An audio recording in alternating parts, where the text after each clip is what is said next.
trust myself. I don't even need no help. Did it by myself, I don't need no help. Tryna stack money like books on the shelf. Hundreds in the bag, got me feeling like the man. Shorty body hustling in the summer on the sand. Way she's working for it, got me feeling like the man. Shorty body hustling in the summer on the sand. Did it by myself like a selfie. Nobody try to help me. Came to the club with an island girl. I'ma take it to the crib and let me buy you pearls. Did it by myself, no one helped me, yeah. Now these bitches want a selfie. I like big gold chains, I like big gold rings. Let me take it to the crib and let me buy you things. Fell in love with an island girl. I told her only time will tell. She likes to ride in the ice as well. Will it be forever? Only time will tell. Did it by myself like a selfie, yeah. Nobody try to help me, yeah. She likes the ice and I ride as well. Will it be forever? Only time will tell. Big dog status, two-tone paddock. Stacks in the crib, I got a two-floor attic. Got a two-floor attic, got your girl in the attic. But I'ma bring her right back, dude, don't panic, I'm savage. And nigga, if it's beef, we can manage. I know a couple guys who walk around with automatics. I got big dog status, I ain't playing, I ain't average. I'ma leave you here in static, I'ma leave you here in static. Fell in love with an island girl. I told her only time will tell. She likes the ice and the ride as well. Will it be forever? Only time will tell. Fell in love with an island girl. Yeah. I told her only time will tell. She likes the ride and the ice as well. Will it be forever? Only time will tell.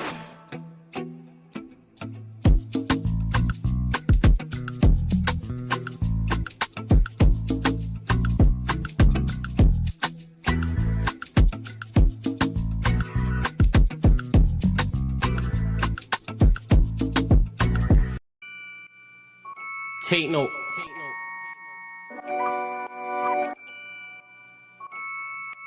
Tino, babe. Yo, Tino, he'll get his dome pop.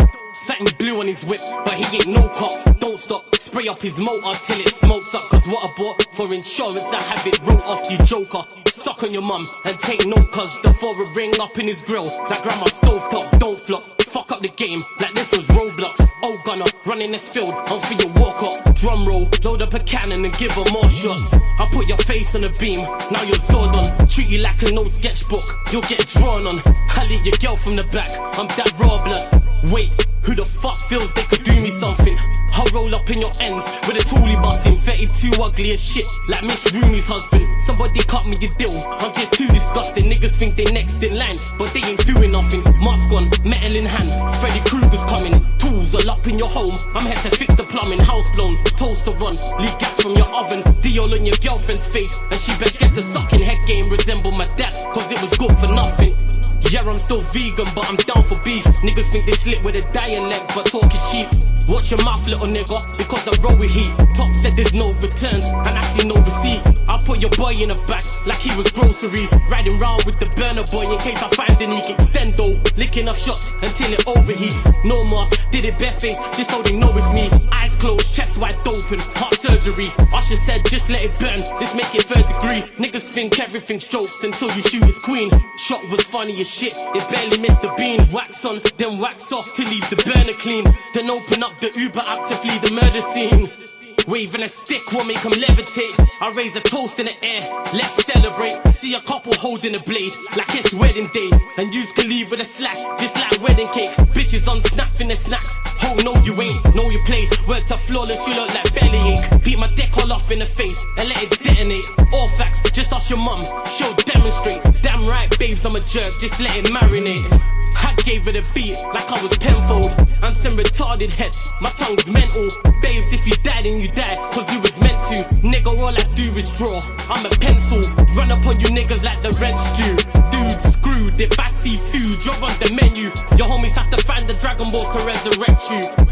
Fuck it, you niggas can all hate. I'm better than all of you niggas I don't rate. If your girl's fit, 4+4, she'll get 8. I'm a chiropractor back, just setting them all straight.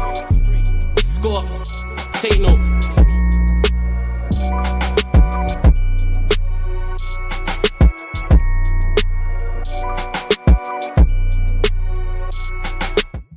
Yes, people, we are back live. We are back live on the Sarcasm City TV YouTube for another edition of the Manchester United Arsenal podcast. Mandem United podcast meets the Gunner Talk from the Arsenal podcast that is awfully quiet after today's results. This ain't even about Arsenal dropping points to Nottingham Forest for me. This ain't even, of course, we'll discuss that. Of course, the Arsenal representatives will have plenty to say on that. But I'm talking more so about Manchester United beating Manchester City in the Manchester derby. And not only did Manchester United win the game, Manchester United ran out with deserved winners, outperformed Manchester City in the game. And it's awfully quiet because yesterday, the day before yesterday, the day before that, all week long, all I was hearing was how Manchester United are going to get battered in this derby, and now we have no chance whatsoever in the game. And I was one of the few people who actually picked to win. And I don't even do that I told you so. I just want to know what went wrong. See, I noticed there's no City badges in the chat. I noticed.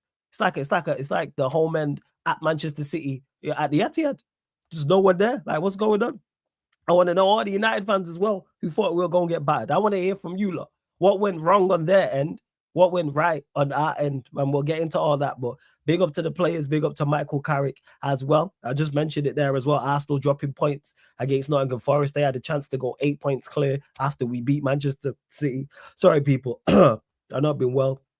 And my voice is kind of mashed up, but you just work with me. Just work with me, people. But yeah, like I was saying, Arsenal draw a stalemate against Nottingham Forest. But make sure you hit the like button on the video. So important you do that. Hit that like button on the video, whether you're watching this live right now, watching this back. Share this out across all the socials.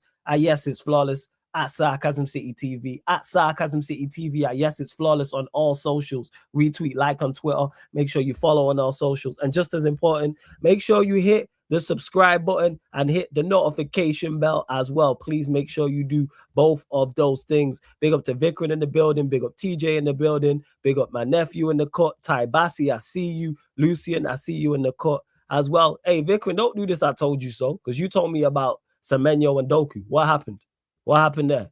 You was adamant that they was doing the business. But all right. Okay, but let me bring in anyway. One of the Arsenal man them is in the building. TJ is in the cut. Yes, TJ. What are you telling me, man? What's going on? First and foremost, go Broncos. So we'll just do that. We're going for the Broncos tonight. Second, big up Flawless, big up the chat. We got a lot to talk about. Yeah, obviously really disappointed with the result today and the overall effort, but we'll definitely get into that. Big up to United today for getting the business done. Could you say that any more begrudgingly? Wow. I said, well, you know, I thought this show was gonna be so much fun for me tonight. I'm not even gonna lie to you. Prior to the match today, once I saw that the 2-0 should have been 3 in my opinion, but the 2-0, that Dorgu goal, unbelievable. We'll talk about that, I'm sure. But we will. But yeah, I messaged you and I was just like, thank you, Flawless. You did say thank you. Yes. You did. Yeah. And then I look like a dick. And then my own team made me look like a dickhead. So big up the chat. Big up Flawless. Yeah. We'll get into all of that. Don't worry. We'll do what we don't normally do on the show. We will start with Manchester United. And any questions you lot have, please do any questions you lot have United or Arsenal related, let me know. I mean, get them in the comment section. I'll start the best ones. Want to make sure TJ and myself get to your question. Super chat, people. Make sure you subscribe to TJ Warren TV as well. Links underneath in the description. Links on the feature channel page. I'm going to add it to the title. But in regards to the day, to the derby, people, I mentioned it right there in the intro. Not only did Manchester United win the game, we were deserving winners of the game. Yes, Manchester City had more possession, but they didn't create anything. One shot on target they had the entire game. And all their attackers, Haaland was there, Doku was there, Semenyo was there, Foden was there. They brought on Cherky. Reinders was there as well. And you can't say they didn't have enough of the ball, and you can't say they didn't have enough of the ball in the correct areas in regards to in our final third. To the point at points in the watch, and I'm saying, hey, we need to get on the ball because you can't just keep giving up the ball. But credit to the players first and foremost from a defensive standpoint, literally from the front, because we talk in depth so many times about Manchester United pressing badly. But we pressed at points and we pressed as a team, and then other points we sat off them and let Manchester City have the ball in their defensive third. And that was, again, that's from the manager. And I've mentioned this, and I get into Carrick as well about my thoughts on him and what he did today. But defensively, A1. I don't have no complaints. And before anyone says it, yes, Dalot should have been sent off. Yes, it was a red card, 100%. But It's the English Premier League. Guess what? The bad decisions is made by a referee. Who would have thought? VAR looked at it, was 110% a red. Had they had sent him off, I would have had zero complaints. I would have been pissed at. I would have been mad at Delo for that. But credit to Delo. I start with him. Receives a lot of criticism. Had some poor moments, but guess what? Got booked early against Doku and did very well against him. Doku did nothing. That was the mismatch. That was the one. That was the main talking point leading up to this game, was how Doku was going to absolutely just rinse Dalot and go past him and create and get assists and score goals. And guess what? That didn't happen. And you have to credit Dalot for that from a defensive standpoint, because he did the business against him. Because that roles reversed. And I'm talking here about Doku having a man of the match performance. We're ripping into Dalot. So we got to give him credit. Shaw on the other side. That was the other mismatch. Semenyo versus Shaw, Doku versus Dalot on paper were big mismatches. But guess what? Luke Shaw did the business today. And this is where I'm fair and unbalanced. He was on point defensively. He got booked early. I'm not sure how early it was, but I know he got booked early. And guess what? Semenyo did nothing. Maguire, Martinez, two players who get criticized a lot. Particularly, I think some of the criticism recently of Martinez has been over the top. Maguire, I don't want to see play, but they played against Haaland and didn't give him a sniff. They was on point as well. Martinez was personally my man of the match. I thought he was not only brilliant defensively, he was also brilliant on the ball. And for a fractional offside, he'd have an assist. We're talking about in a whole different light. We were talking about Casemiro's Casemiro, and that ties into Carrick, just giving Casemiro a simple job to do. Hey, screen in front of the back four. Something he's been doing longer than certain people in the chat have been alive. Had you seen it today? Like, that's all he did. Was him and Mano was close together the entire time. He didn't have to cover a lot of space. And guess what? Close down, tackle, win the ball back, etc., etc. All of those things. Mano showed his quality, also showed his defensive quality. And it's mad how a defensive structure can cover up the deficiencies of somebody. Because Mano, we know, is not defensively minded. We know he's not the most mobile. Where did we see him get caught out today? Rarely. You know why? Because the back four was there. Casemiro was next to him. Whether it was Dogu on the left or whether it was Ahmad on the right, there was enough defensive stability and support around him. And on the ball, there was a piece of skill he did. Who did he go past? I think it was Semenyo in our half. That was just ridiculous. That just sums him up in a nutshell. Bruno was good. Bruno, again, normally I criticize him defensively. Defensively, no issues today. Pressed when he needed to press, dropped off when he needed to drop off. That ties back into Michael Carrick as well. The two wingers, credit them, because they did so much work defensively and they did so much work offensively. They were great going backwards and helping out their fullbacks, both Ahmad and Dogu. Very, very good, but offensively, outlets constantly, non-stop. That's why Ahmad should have had a goal. That's where Dogu got his goal from. Constantly, literally, byline to byline. That's all the man did. And because they have the physical attributes to do that, and with Ahmad, you have a little bit more technical skill and better on the ball, you're going to have that. And all Embremo did was keep spinning him behind. And that ties back into Michael Carrick. You know what Michael Carrick did, people? Today, what I've been talking about for the longest, the basics. He settles up with a plan. Because I was thinking, why is he gone with this front three? And then it dawned on me very quickly. He's gone with our most mobile front three off the ball. But Ahmad and Bremo and Dogu is Manchester United's fastest and most mobile front three off the ball. So he said, I'm going to play the most mobile front three we have off the ball. And I know City like to press up and hit them on the counter attack. And I'm going to play Bruno in the 10, who is very good at playing the ball into space. I'm going to play Lisandro Martinez, who can also hit the ball over the top. I'm going to play Casemiro, who's capable of doing that. Mano can also pass the ball through the lines. Basics. And then from a defensive standpoint, like I said, we pressed at points. And then at points we didn't press. We sat in. We was compact. Basics, people. He gave the team the best possible platform to succeed. Because had we had lost the game 2-0, I'd be sat here saying the exact same thing about Michael Carrick. Did you give the players the best possible platform to succeed? Was there a game plan? Did it make sense? Yes, now it's over to the players. The players carried out said tactics and said game plan. And it's too much results-based analysis because people are going to hail Carrick for this, and he should be rightly hailed. But had we had lost, he should still get supported because you know what? There was a clear plan. Because you know what you do in the Premier League, people, as a manager, when you set up your team and give them the best possible platform to succeed, even if the better team has an off day, guess what? You have a chance of winning the game. City had an off day. Yes, they did. Did we contribute to that? Of course.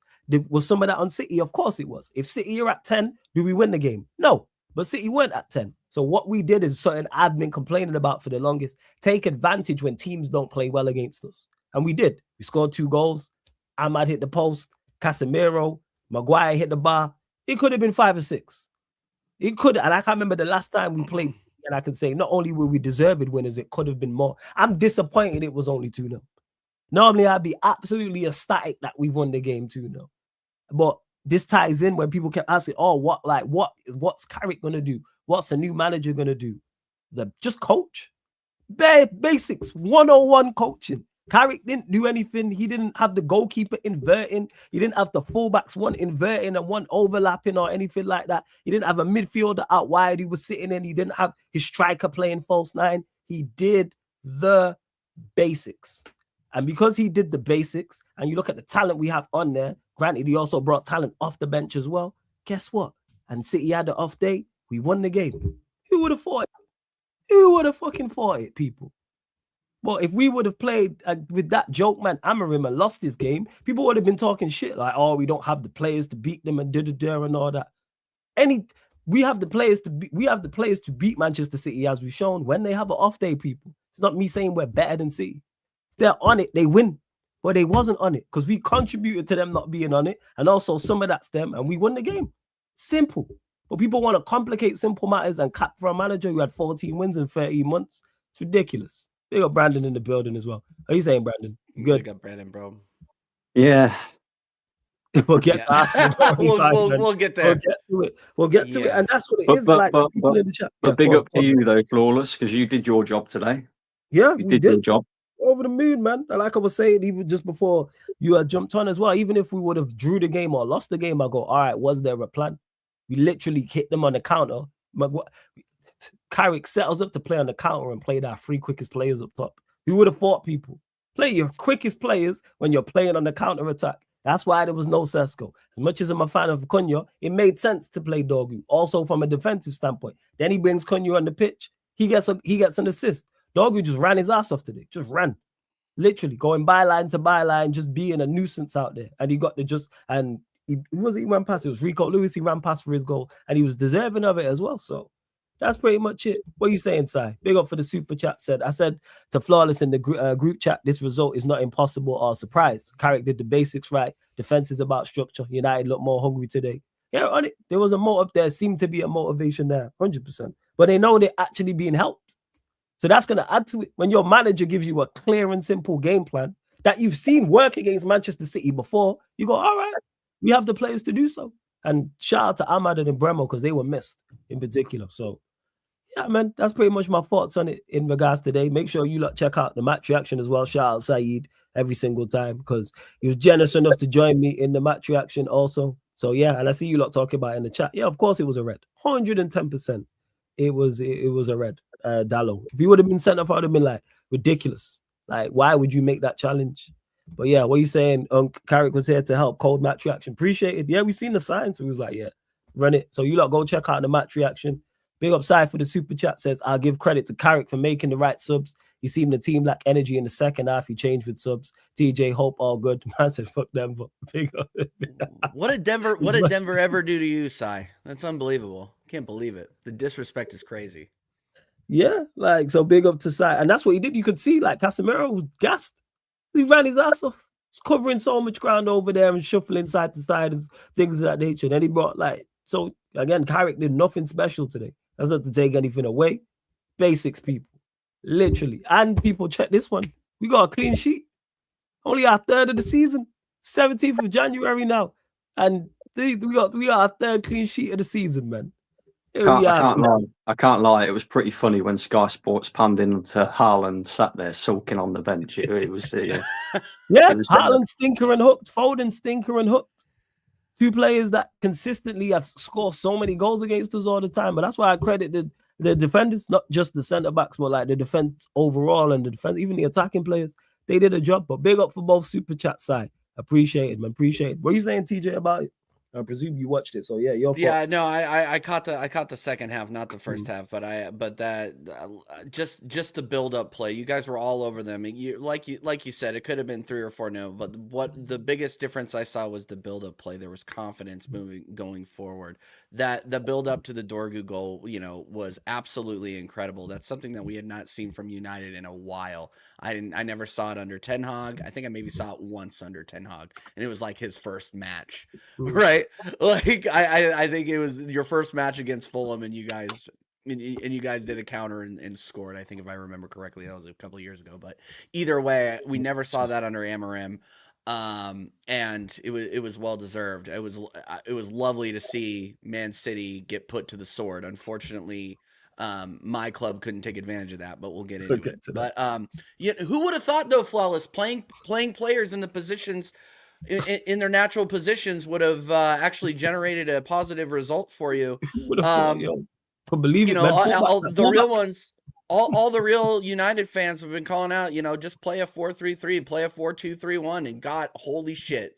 Look at what happens. You and I were sitting on the same podcast a year ago saying that exact same thing and how this isn't going to work. And now here you are. So congrats on the win. I don't have too much to say about it because I honestly didn't catch the first half. That's fair. You guys, it was a well-deserved one, and yeah, deep this, guys. United are in 5th place. They win the next couple of games, and you guys visit the Emirates next. And I'm a little bit more squeaky bum than I was at the beginning of the day. I'll tell you that for free. But yeah, under this manager, I think you could just see the players were playing for him too. Yeah, I think you have a player manager that was a player, and in this instance, in this scenario for Manchester United, meant the world. That you could tell that they were fighting the entire time, and you guys just dominated them. Pep Guardiola looked completely lost whenever they put the camera over to him. He just had the 1,000-yard stare going. So it was overwhelming for him, and yeah, again, congratulations, and there's plenty of the season left to go. Who knows? United could be in the Champions League. Who knows? Who knows? Maybe if we carry on and obviously other teams drop points. So you say I'm not sure how much of you caught of it, Brandon. Obviously, you know the result, but I'm not sure how much of the Manchester derby you watch. But yeah, your thoughts. Yeah, I caught the whole game, bro. The whole game. I was interested to tune in. I thought, I had a sneaky feeling you had something for United anyway. I said that to you yesterday, but I just weren't sure you were going to win the game. But yeah, it's funny, isn't it? Because as the saying goes, football is a simple game overcomplicated by idiots. I agree with that. I agree with that. Serious. And it is. Yeah. Michael Carrick ain't done anything extravagant. Michael Carrick's come in there. He's given the players a bit of a boost. He said to them, "Look, we're gonna set up this way. We're gonna play on the counter attack. But if you're gonna do that, you need to move the ball quickly.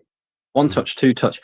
I can't remember the last time I watched today Bruno Fernandes, Kobe Mainu, and Casemiro creating triangles and making Manchester City players run ragged to try and get the ball. And a lot of the time under Amarim, under our Ten Hag especially, they'd get the ball in a certain position in midfield, and they'd do what Arsenal do. Go backwards and then recycle and recycle. Every single time Man United got the ball, they was always looking to go forward. And Dalot was sort of cutting in inside and creating the extra man in the midfield. Dorgu was doing the same thing. They was also offering you width as well. It's not difficult, is it? It's not difficult. And we all know that Manchester City want to stranglehold teams. They want to do this whole, let's get on the ball, let's pressurize, sustained pressure inside the opponent's half, same as what we do, and unfortunately, when you do that, you get caught out defensively, and we've seen City get caught out defensively on a lot of occasions this season. So, Carrick got his game plan absolutely spot on, and the players carried it out to a T. And if we're being completely honest, the only thing that should have been different was the scoreline, because I think 2-0 absolutely flattered Manchester City. Agreed. Absolutely. You had 3 goals disallowed for offside. Yeah, it was the Ahmad. It was a Bruno one, Ahmad one, and then there was another one. Yeah, Yeah, and then Ahmad in the second half went and hit the post as well. yeah, he did. He hit the post. Maguire know? hit the post earlier on as well. Yeah, it was mad. It was absolutely mad. Considering the team in blue is the one that was supposed to be fighting for the league title, and the team in red is the one that's in transition. You know, interim manager and not sure about the squad and the players, etc., and all the rest. Oh yeah, Mount as well. Yeah, Yeah, Mount, the cash chance. Yeah, Donnarumma, man. So he was exceptional today. Yeah, it was pissed a me bit off, mad, man. really. It was mad. But yeah, if Man United, I mean, they've got us next at the Emirates, we should be worried. I'm not going to lie, we should be worried because we play the same way City do, and we refuse to change. Carrick's going to come with that same game plan next week. Yeah. And trust me, we are going to look dodgy in defence because of that. I'm telling you that now. Man United will come to the Emirates and play the same way. If Carrick's got any sense about him, he'll come and he'll play the same team that he played against City, and he'll play the same way that he played against City. And you will get chances and you will score goals. You'll score goals against us. And the problem that we have is we have problems at the moment putting the ball in the back of the fucking net.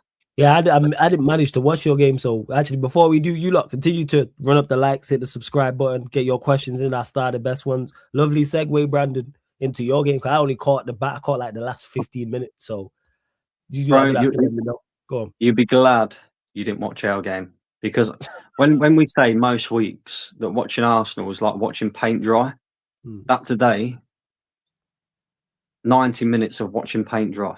I couldn't believe what I was watching.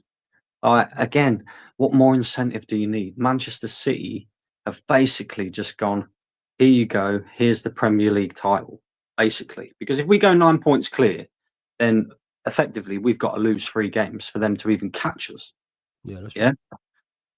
And it's not like we're playing somebody who's decent. Nottingham Forest have won 1 in their last 5 games. They've won 1 out of 10 home games this season. 1. Yeah, 17th in the league. They can't keep clean sheets. They're one of the worst teams in the league at defending set pieces. And our players turn up in the manner and the way that they did today was an absolute fucking disgrace, mate. I'm not going to lie. It was a disgrace. And it's exactly the same thing that we see in the previous 2 campaigns when we competed for a league title. And it's this again. Mentality. Yeah.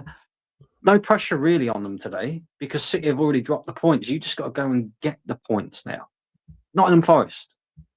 And every single one of them players on that pitch today, the only one who deserves a little bit of credit, and I'm talking like a tiny, tiny bit of credit, is Saliba. The rest of them were shit, mate. The rest of them were so bad.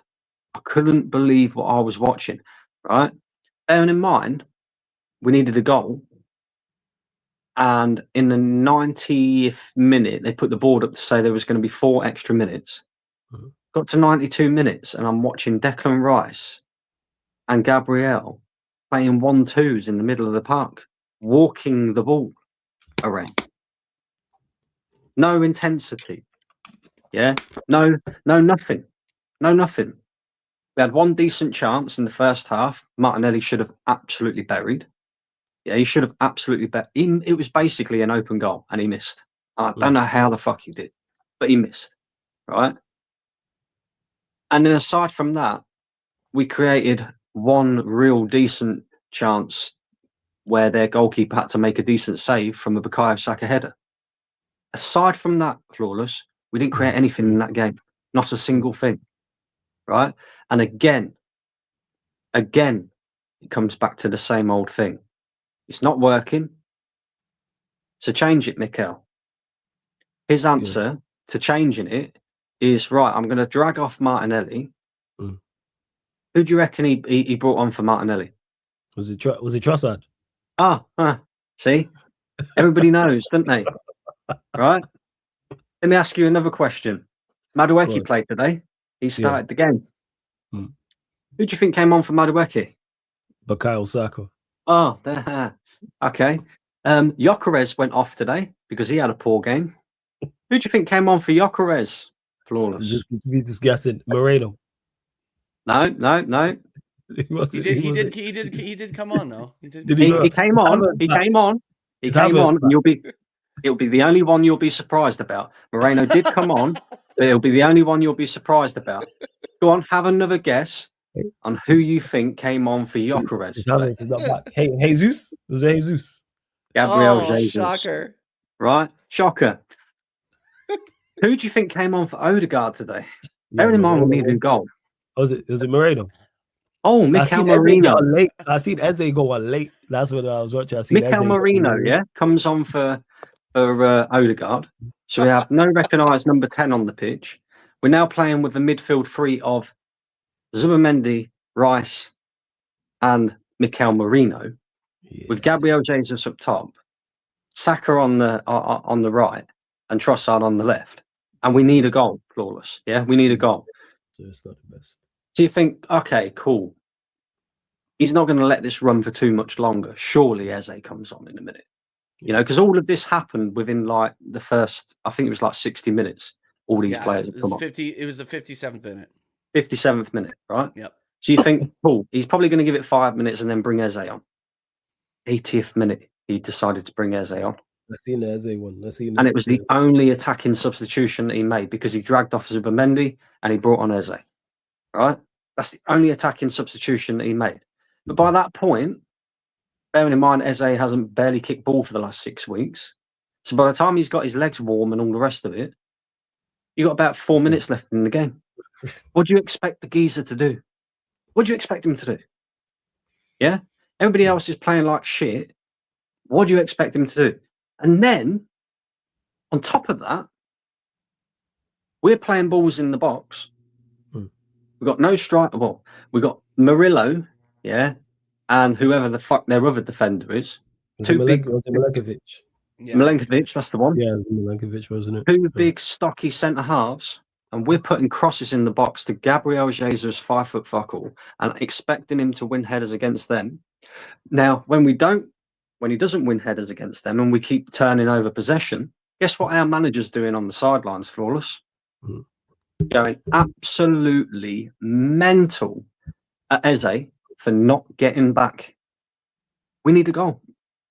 Yeah. But he's more concerned about Eze getting back into position than he is having a position higher up the pitch where he can actually affect the game when we turn the ball over. Yeah, So again, it's this mentality of don't lose the game rather than let's go and win the game. Do you know what I mean? Is there some sort of rule in the Premier League now where you can't play two strikers at the same time? You telling me you couldn't keep Gyökeres on the pitch and bring Gabriel Jesus on? Are you telling me that you couldn't keep Odegaard, who was fucking dreadful again today, on the pitch and bring on Eze? And that's I don't get that. That's always the thing to me. Like, play them two together. Like, I think even if Odegaard's playing, because you can have Odegaard who can kind of play a like right side, and then Eze can kind of play left, and then you've got Rice in the middle. If and you even worse than that, you know what we're like? We stranglehold teams. So, you know, we always recycle. And it looks good because we have lots of possession in the opposition's half and all the rest of it. Not Forest couldn't get out. Igor Jesus had one of his worst games in the Forest shirt today because every time they tried to lump the ball up to him, he couldn't hold it up. He was getting bullied by Gabriel and Saliba, and he had nobody else to bring into play because they was all too far, you know, away from him defending their box. So there was no threat from Nottingham Forest whatsoever for us to be worried about, but we had 6 to 7 defensive-minded players on the pitch still, and we're trying to win the game, apparently. Yeah. But where's the attacking substitutions? And then all the narrative that you get, and the manager's culpable for this as well, because rather than sitting there and holding his hands up and saying, I got it wrong, the players have to hold accountability because they should have performed better. I tried to make some substitutions, but even the substitutions didn't work. The substitutions made us worse.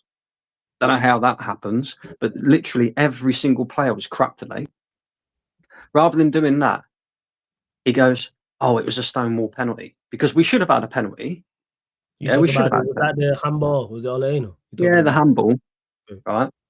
But now that's the excuse that everybody's using for us to not win the game. But they won't talk about the fact that we had 3 shots on target in 94 minutes of football against Nottingham Forest, who are 17th place and can't keep clean sheets and can't defend set pieces. 3. You know, it's crazy. You sound like me talking about United on the Amrim, yo. You just roll off the stats, yo, and you just live it. I've been Yeah. there. And people try to make excuses like you was playing the greatest opposition ever. I hear it. Oh, but Trust it'll me. be all right because Nottingham Forest didn't have a single shot on target against us. So they'll celebrate that. Yeah, they'll celebrate that. But Yeah. how many times are we going to keep going round and round in circles? Like when is it going to be cool? Our title rivals have dropped points. Let's capitalise on that because it was only a week ago when they dropped points against Brighton, and we're sitting there rubbing our hands together, going, "Cool, we've got Liverpool at the Emirates. They've got no front line. What do? Drop fucking points again." And it's the same thing that we did 2 years ago and the year before that when we was competing for a league title. And again, it comes back to the mentality thing again, because now City, after the United game today, would have been sitting there going, "Oh, Arsenal, Forest, yeah, they should beat them. 9 points. That's going to be really difficult for us to turn over." Yeah, they'd have been sitting there going, "I think that's it. I think it's over." Now they're sitting there going, "Well, they're just as shit as us. We're still in this." You get to these supers funny. Yeah. Carry on, yo. I'm gonna let you go, TJ. I know you got stuff Okay. to get off your chest. Give me 1 second. Big up to Sai. Says, after seeing this Arsenal performance, I think this manager is too scared to go all out attack, and his team looked like they lacked energy in the second half. Big up for the super chat side. We'll get back to that when we get TJ's thoughts as well. Hey, shout out to Haitian King, man. First and foremost, join the membership. Appreciate you, my guy, man. So big up to Haitian King. Big him up in the chat. You lot smoke emojis, fire emojis, because not only is he joined the membership, also kind enough to super chat as well. Says Carrick punched up Pep today for you City fans. Stay humble, eh? Carrick done more in 3 days than Scammering did in 14 months. Scammering should be in jail for the crap we saw. All Cobby haters. Trust me, I hate you on all this, especially the Amrim stuff. Yeah, it's fuck Amrim till the day I die, man. Like, I in the afterlife, because he had us in a different type of hell. It was ridiculous. So trust me, I hear you on that. And Mano, We need Amarin back for next week. Amarin back for next bring week. him back. Just next Bring week. him back. Just next week. Yeah, bring him back. They brought him back. Like, I quit. Hey, do you see them Amri minutes? They can go with him as well. So Haitian King, big up to you as well. But back to this one from side. TJ, floor's yours, man. Yeah. Where you at with it? Yeah. So I watched the whole game. And I don't think I'm going out on a limb by saying it was the worst performance in the league this season. And by proxy, the worst performance of the season in all competitions. We were awful. Let me ask you this, Flawless. Did you watch us against Wolves? No, I didn't watch the Wolves game. No, I didn't watch it. It wasn't. It was worse. It was worse than. It was worse. Yeah. So first 10 minutes, I thought we came out. We had some impetus. We were all over them in the first 10 minutes. The only thing we were lacking and what we were gonna lack all game was quality and actually getting quality shots on. I don't recall, Brandon, you can remind me if I do say anything correctly, but I don't recall any nailed on chances, like serious nailed on chances outside of the Bukayo Saka header. And the Martinelli miss, and those happened in 2 halves. Saka header happened in the latter of the second half. Martinelli missed near the beginning. The only reason I remember that is because I don't remember Martinelli doing anything else after he was subbed off at halftime because he was dross the rest of the time. Martinelli. Quick side note: Martinelli cannot start games for Arsenal anymore. If you have other options, a healthy Trossard, a healthy Eze, I do not want to see Martinelli start another game for us this season. He's brutal. He's brutal. Starting games, bring him on as an impact sub. That's where he's shown he can generate. Other than that, you can take your hat tricks against Portsmouth and sit on it for all I care. He's brutal in the league. But yeah, Nottingham Forest really weren't challenging us until around the 37th minute, where they just all of a sudden came onto us. I don't know what we were doing. I don't know what was said, but you could just feel the momentum switch around the 35th minute in that second half, because we were absolutely fucking dominating them. We just weren't getting the goal. right? So this momentum shift going into halftime, I just had a bad feeling. A really, really bad feeling going into the second half, being like, we're either going to concede or this is going to be the worst 0-0 that you've ever watched in your entire fucking life. And turns out the latter was correct. And that was because Arteta planned it that way after about the 80th minute. Let's see, what other notes did I have? There was another chance, Brandon, that you didn't talk about. Victor Gyökeres on a Murillo mistake. He gets a one-on-one with the goalkeeper, and Murillo makes the mistake, catches up with him, and blocks the shot. It's because Gyökeres is not a striker. I repeat, he is not a striker that can take the ball and all the way down the pitch and score. This guy looks like Bigfoot running. He is fucking brutal.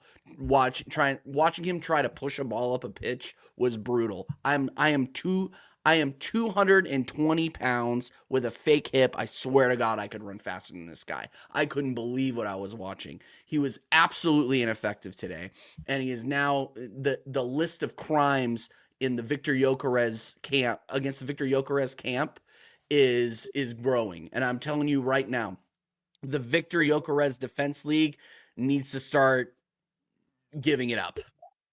This guy is not good enough to be a Premier League striker. If he doesn't have space, if he doesn't have if he doesn't have time, he doesn't have players around him that can help him generate chances, he's never going to do it. This is not going to be a guy that you will ever see generate a chance by himself out of his own footballing merit. He's just not good. He's not good. But you see a bunch of Arsenal fans, big Arsenal YouTubers, troops, out here defending this guy after he puts in one good performance against Chelsea. Give it up. This guy is not good enough. Hold on, just real quick. I'll finish this up real quick. Substitutions were awful. Awful. I cannot believe that we sub off our big striker signing, put on Gabriel Jesus. He had his worst game of the season. Put on Saka. I don't know why you're thinking that Saka is going to make a difference when you put in Mikel Merino. Our most creative midfielder, Martin Odegaard, is out there leaving Nani Madueke on a fucking island. You think Merino's going to do anything better? I don't have a bunch of criticism for Madueke, by the way. He was our best attacker today, and that is not a compliment. That's not a compliment. Yeah. He was the only one running, doing anything with the ball. Again, wasn't generating any G&A out of it. You could tell he was never going to score, but you could tell he was at least trying. You put Bukayo Saka out there with no other creative outlet he can dump it off to. He's isolated too. He's out there on an island too. He did nothing today, aside from a header that was a great save from Matt Sells. There's actually Other than that, I don't remember. I don't remember him being on the pitch, bro. There's actually a video doing the rounds at the moment of Ben White, and you can lip read him, and he says, "Nonny, put the ball in the fucking box." Oh, you can lip read him, yeah. You can lip read him doing that. It's because he was out there looking for chances in the midfield. He was not putting anything towards the net. And when he did try to put something, he did try to put a cross in though, Brandon. The problem was it landed 3 rows behind the fucking net. Okay, so look, the quality overall was bad. I just saw the most effort out of Madueke for whatever that's worth. Substitutions was bad in retrospect. Hindsight being 2020, the starting lineup was bad too, because your lineup.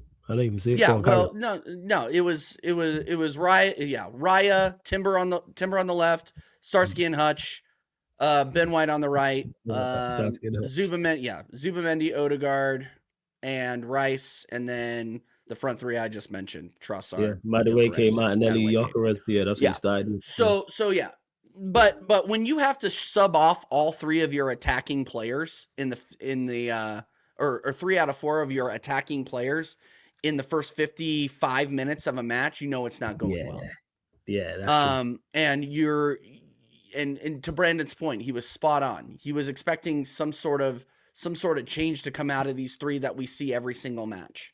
There was nothing was going to change. Sean Dyche had us locked down, locked and loaded. We were not scoring. We never really seriously looked dangerous. And then you put Eberici Eze out there, which I believe if you sub him on for Odegaard instead of Moreno, you might have gotten a result. Why have we not learned the lesson of the 3 CDM midfield? Why? You're not winning a game with 3 CDMs in the fucking midfield. Mikel Moreno is not a playmaker. I don't understand how me living in my house in Kansas City, Missouri can see it, but Mikel Arteta seems to think that he's God's gift and he's going to go out there and create something out of nothing. He was brutal. Hospital passes, back side to side and back, no front, nothing. Doing the Cupid shuffle out there. Only he never shuffles front. Just back, to the back, only to the back, and that's it. This guy is brutal. At least with Eze, he's going to take the ball forward and try to shoot. It might be a shitty shot, but he's at least moving the ball forward.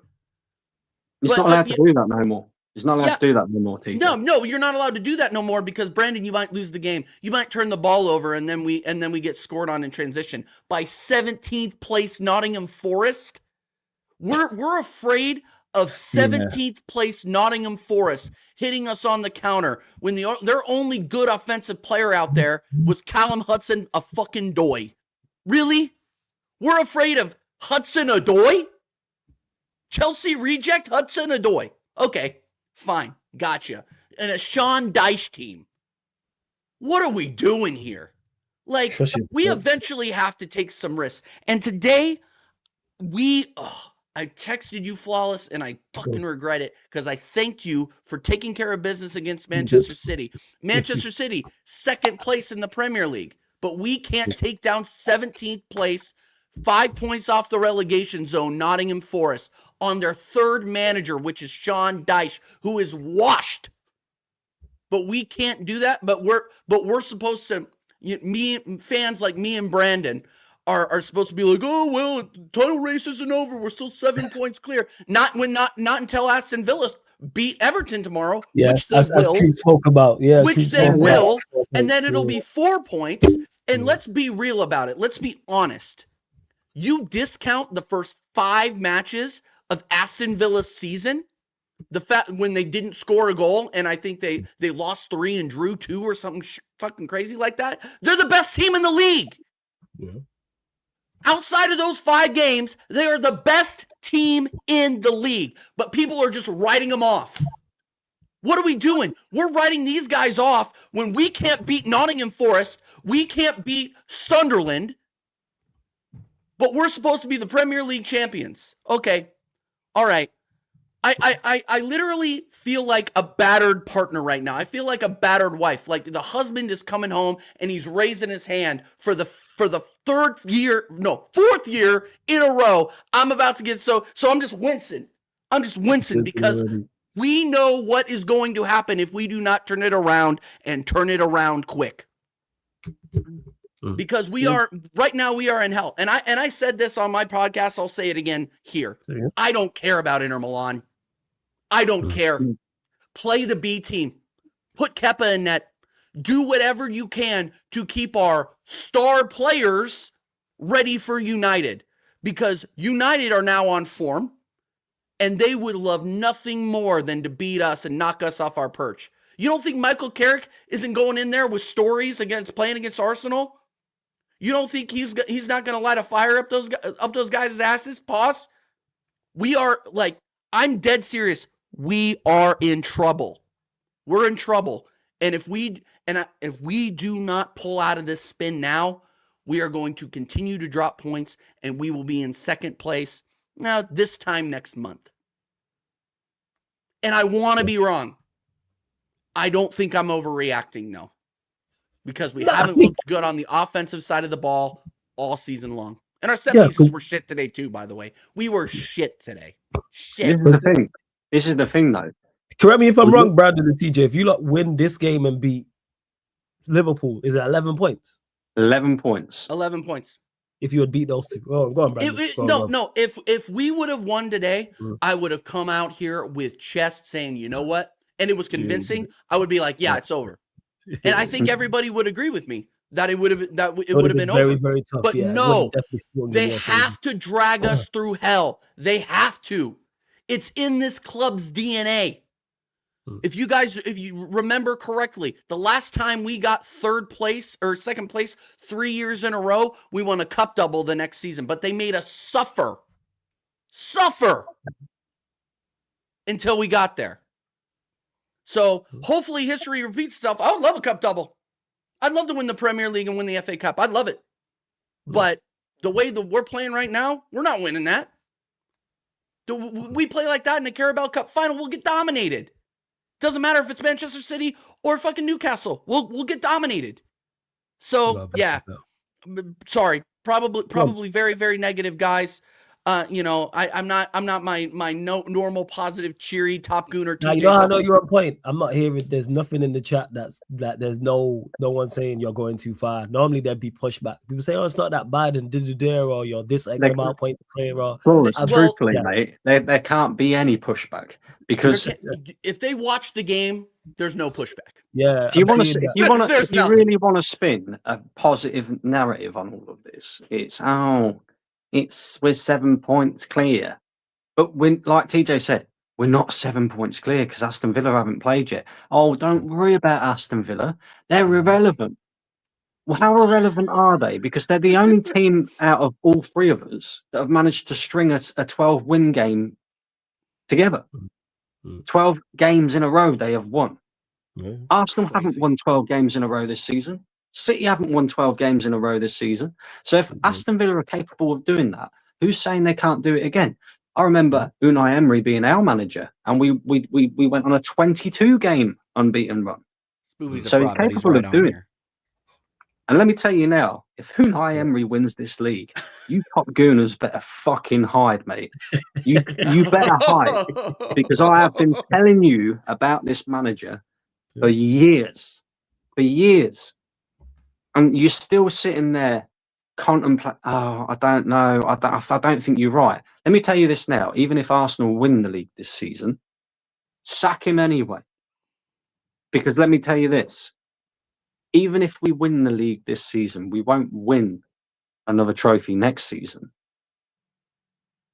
Because he'll continue to play this way. And the thing is we've got to realise when you do your analysis and sit there and go, okay, Arsenal won the league this season. Is that because we've been just exceptionally good? Like what Man City were for them 2 seasons when they beat us to the title? No, we haven't been exceptionally good. Everybody else has just been shit. Like we wouldn't be sat top of the league right now if 1 or 2 of these teams could string an 8 to 10 game winning run together. Amarim's Man United was in 7th place, and then Carrick comes in because they canned him because he was not doing a good enough job. Disagreements, whatever. Winning resolves all problems. Ruben Amorim was in a European position when he was relieved of his duties.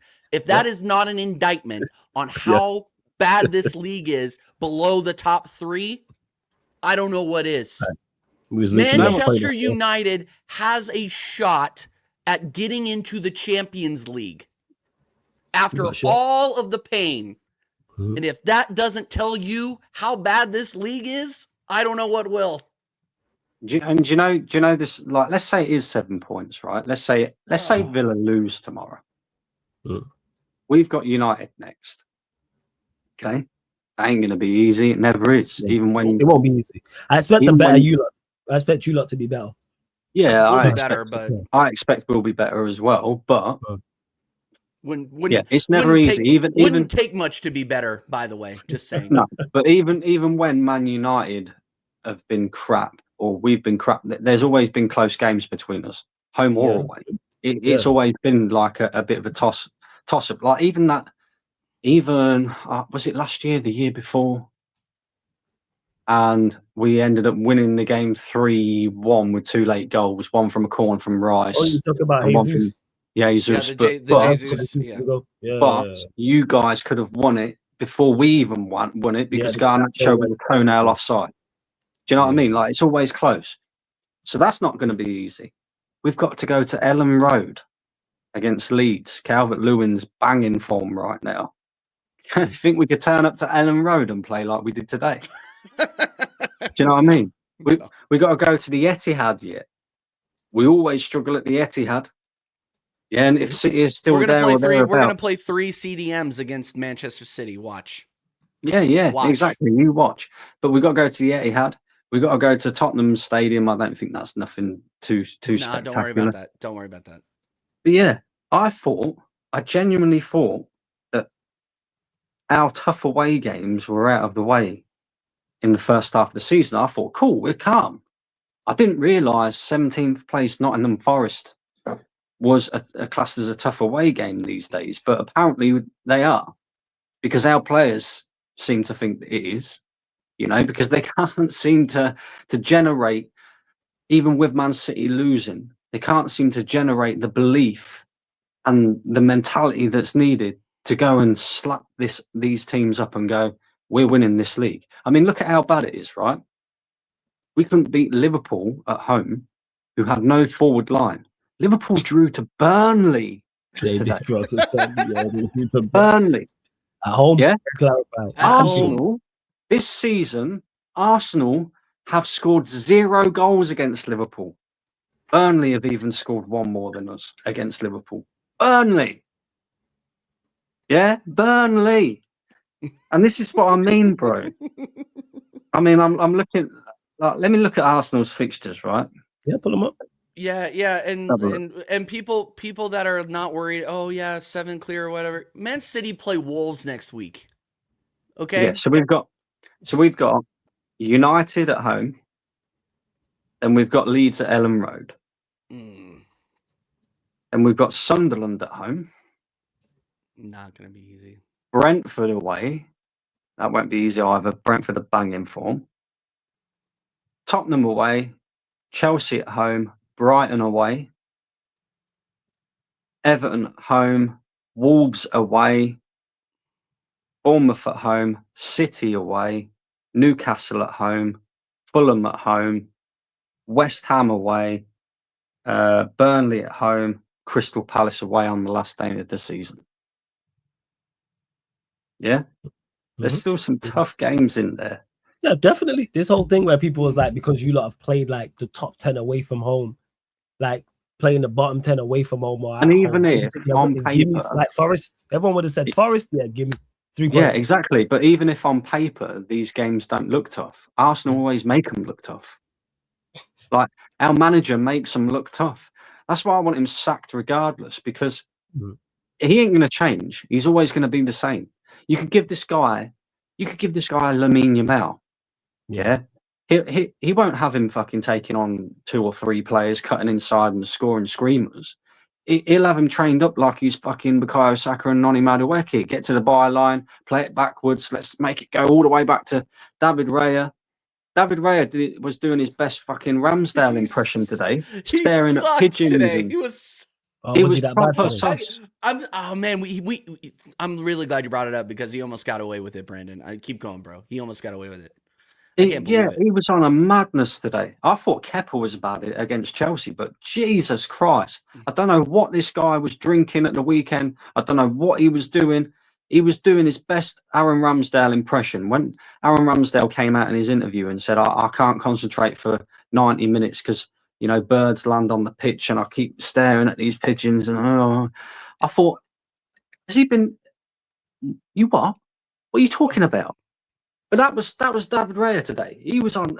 I don't know what he was doing. Today. Timber, I said it in the last game, he didn't look comfortable at left back. Nope. Didn't look comfortable at left back again today. Let's just be real about it.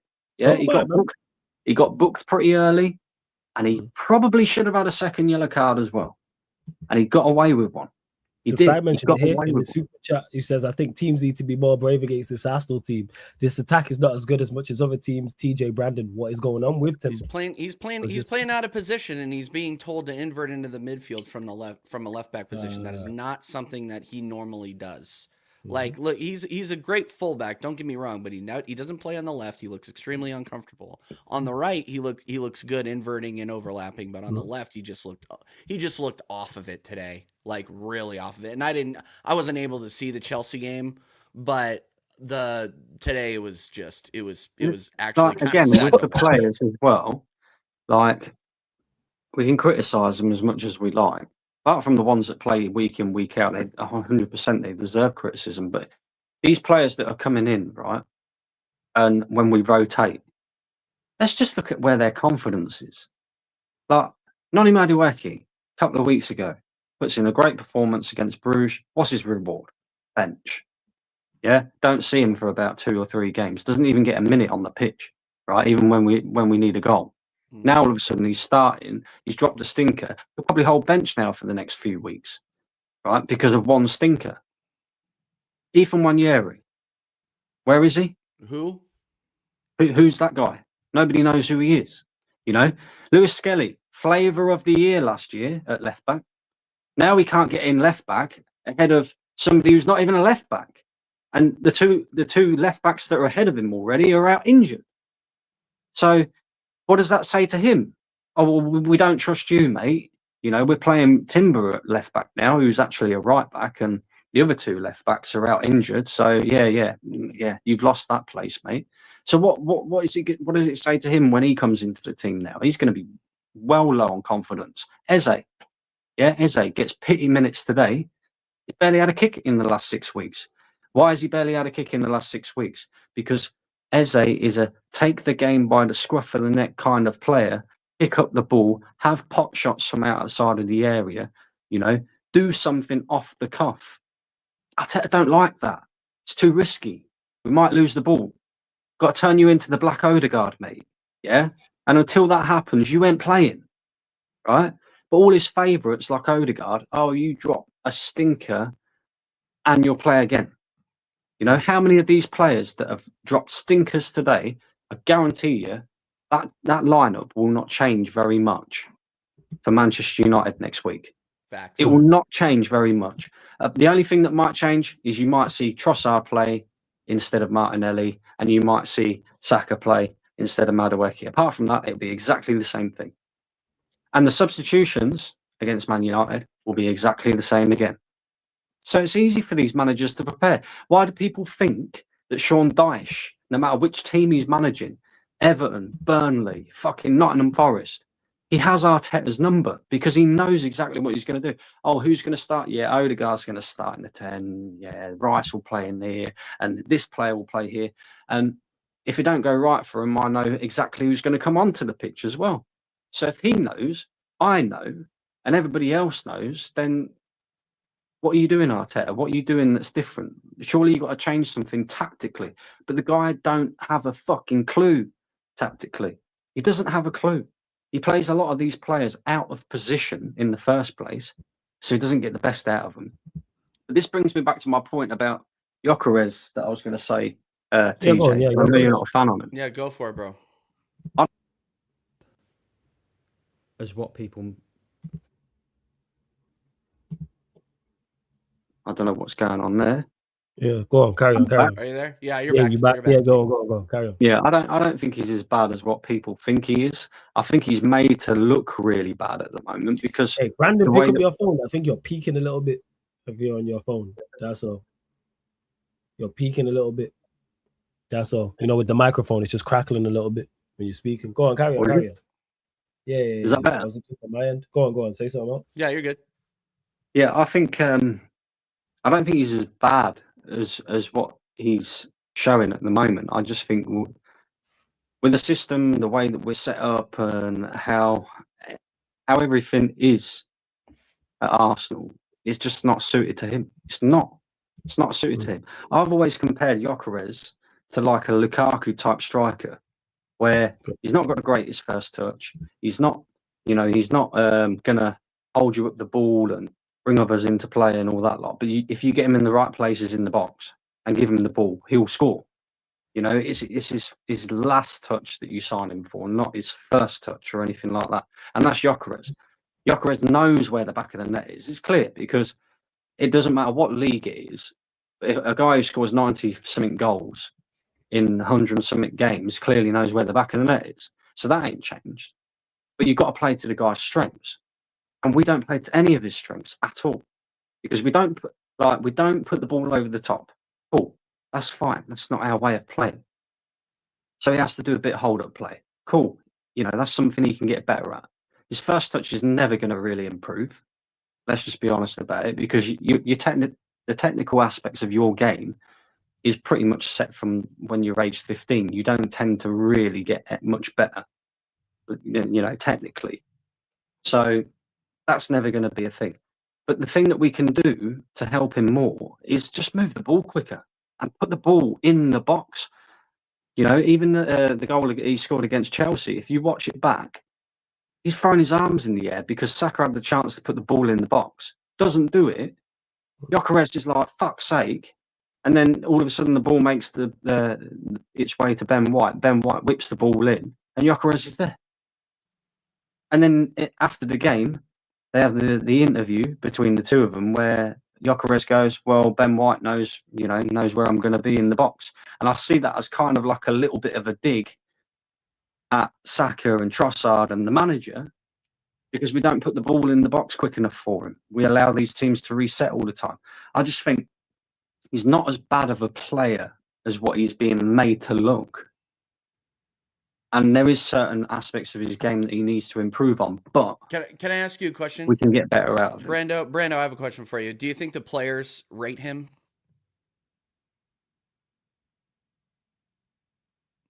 I don't think the players rate themselves, to be honest with you. No, but do you think? Well, and that's a whole different subject. I think we can all agree that the confidence is pretty low. But do you think the players that play with Gyökeres game in and game out rate him as a footballer? Because I don't think they do. No, I don't think they do. Yeah. But I think that becomes an Arteta problem, because I look at some of our players that we've got at our disposal. Do you really think that the likes of Odegaard wants to be playing this sideways, backwards, recycle? If you said to Odegaard, and you said to Eze, and you said to Saka, and you said to Trossard, you know, pretty much what Michael Carrick did to the Man United players today. Go out there and have fun. You know, go out there and, you know, do what you think. You take the initiative. You do what you think. It's not set up like that. It is set up as you've got to do what I tell you to do. Yeah. And if you don't do what I tell you to do, you ain't fucking playing. You know? And these players are so frit of this manager that they do it. They do everything that the manager asks them to do, right up until the 94th, 95th minute of the game, regardless of what the result may be. And that's the annoying thing, because in a title-winning team and in games like today, you need players who are going to grab the game by the scruff of the neck and say, fuck what the manager says. I'm winning the game today. I'm going to do the business. But nobody wants to step up and do that because they're so frit of this manager. But the problem is you do have one or two players that are capable of doing that, but they're not doing it, right? They're not doing it. And it's annoying because you sit there and you go, well, why don't you just, like, if you're desperate to win trophies, fuck the manager. Say, nah, bollocks to you. It's not working, Mikel. It's not working. So we're going to do this. You know, somebody else step up. We're supposed to have leaders in this team. Somebody else step up and say, bollocks to you, Mikel. Right? I'll take the flak for it in training on Monday or whatever. Yeah. But I'm going to go and win this game for us today because clearly what you're trying to do isn't fucking working. But this is why Arteta always wanted a young squad. This is why it always, you know, we started off with all these young players and he got rid of all the old heads like David Luiz and Aubameyang and players with a little bit of, you know, experience and all that lot, because he wanted to nurture these players into what he wanted it to be and mold them into what he wanted them to be. And now that we're a decent side, we're able to bring in better players that add better quality to the side. But because he's so arrogant that he's got us into this position, and he's got us here in the first place, that whoever comes in has to follow his way of thinking. I guarantee if you gave this Arsenal team to any attack-minded manager, give this Arsenal team to De Zerbi, we'll win the league by 20 points. Guarantee you.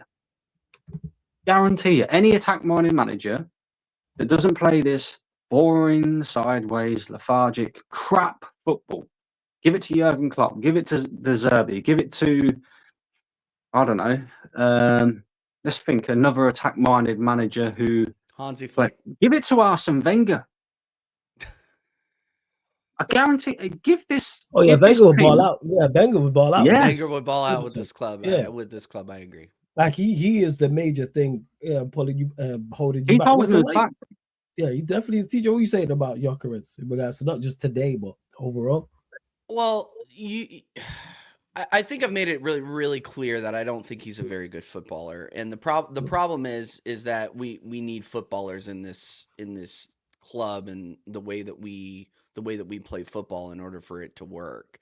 If you do not have a talented footballer out there that is comfortable on the ball, can link up play, can dribble, can make a pass that is more than 3 feet, you're going to be leaving everybody else out there to dry. I mean, today we looked like we were out there playing with 10 men, and honestly, with the way Odegaard was playing today, we looked like we were out there playing with 9 men.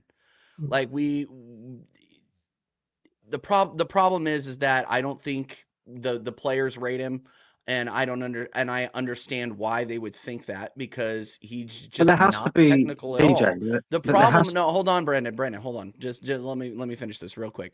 The problem is that you're not going to have anybody meeting in the middle on this, and that is my biggest problem. Is that he is not going. Arteta will not adjust to Gyökeres. Gyökeres will not adjust to Arteta, because he is not. The problem is that Gyökeres, I don't think, is physically able to. I don't think that he is that type of footballer. Again, Brandon's correct. Can he find the back of the net? Of course he can. He found it 90 times when he was playing in Portugal, and however many times, and not all of that was playing in Portugal. He was playing in the Champions League too. So he's shown that he can put the ball in the back of the net. The problem is that he needs a lot of help to get there, and the players around him don't look like they trust him to do it. So that's my biggest issue with him. Like, I'm gonna say this, and people aren't gonna like it, but I know I've been saying it a lot. I'm gonna say it again. You put Kai Havertz out there, and he performs like this, people would put him on. They would rebuild the Nuremberg court and put him in the Nuremberg trials if he played like this for Arsenal, the way that Gyökeres is. They would put his head on a spike, Game of Thrones style. But because it's Gyökeres, because everybody just wants to defend this guy to the hilt because of what the upside that they saw from him at the beginning of the season, they're going to defend him. But Kai Havertz, I guarantee you, looks better in this team than Victor Gyökeres does. And by the way, I take no pleasure in saying that. I take no pleasure in saying that. Especially when you're trotting out Gabriel Jesus, I'm sorry, who also may be finished ahead of Kai Havertz, who obviously isn't fit enough to be playing in a game like this. But it's a dire situation at this point, especially in these inflection points where it's January and we're now starting to drop bad points against smaller sides and lower of the league competition. So yeah, what were you gonna say, Brandon? Sorry, bro. Yeah, but he's not getting service. Fuck off. No. Fuck off. I was just going to say. I'm not starting this again. Again. To be fair, you sort of already brought up the point I was going to bring up anyway. But there's got to be some. There's got to be some give and take, in my opinion, and there's not any give and take. I see Gyökeres, like you say, Gyökeres is trying to do all the adapting. He's just not capable of doing it. Yeah. But Arteta is not willing to adapt in any way, shape, or form to a player like Gyökeres. But sometimes in football, You have to adapt to get the best out of certain players. It's like, I mean, it's probably not even a relevant point, but if you've got Lionel Messi in your team, you wouldn't expect him to track back because you want Lionel Messi to be as high up the pitch as possible to affect the game. And it's the same kind of thing with Gyökeres. Like, you want your striker in the box. The guy knows where the back of the net is. So surely you want to give him the ball as close to the fucking goal as possible. But we're asking this guy to drop all the way back to the halfway line. I see his touch map the other day, his average touch map at Arsenal. His average touch map is central midfield. Damn. Central midfield. And in some games, it's even been central defensive midfield. He's been dropping that far back. Why? What's the need for it? And this is the thing with Arsenal, right, as well. This is why it's all manager, transition, system-based shit. Yeah? If you watch Arsenal, when we lose the ball, right, when we lose the ball, watch how quickly our players get back into position. Yeah, it's like that, isn't it? Flick of the finger. Now, when we win the ball off the opposition team when they're attacking us, how quickly do we get ourselves up the pitch? Is it as quickly as what we got ourselves back? No, never is. Because it's all about control and sustaining, sustained pressure and recycle. Don't make the risky pass. Don't do something that's going to potentially turn the possession over. If we keep moving the ball, eventually something will happen. You know. But if you watch us, as soon as we lose the ball, bang, everybody's back into position. Yeah.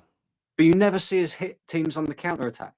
I haven't seen Arsenal try and hit anybody on a counter-attack in fucking ages.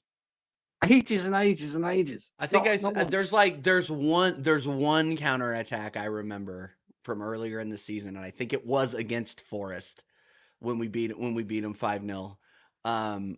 Yeah. That was it. That's it. I don't remember other than that. I think he is so scared, Brandon. He's so scared of giving up the ball and us getting hit on the transition. And that's an indictment on Arteta as well, because that just means he doesn't trust the players. That also means he doesn't trust the players to fuck it up if they do go forward and they do take risks. It just shows that you play outside of the system, like you have seen Wanyeri do several times, and as they do several times, you are going to hold bench or you are going to be in the reserves petting Win the dog. Like, I'm dead serious. Free my guy, not to get off topic, but free my guy Ethan Wanyeri, put him out on loan.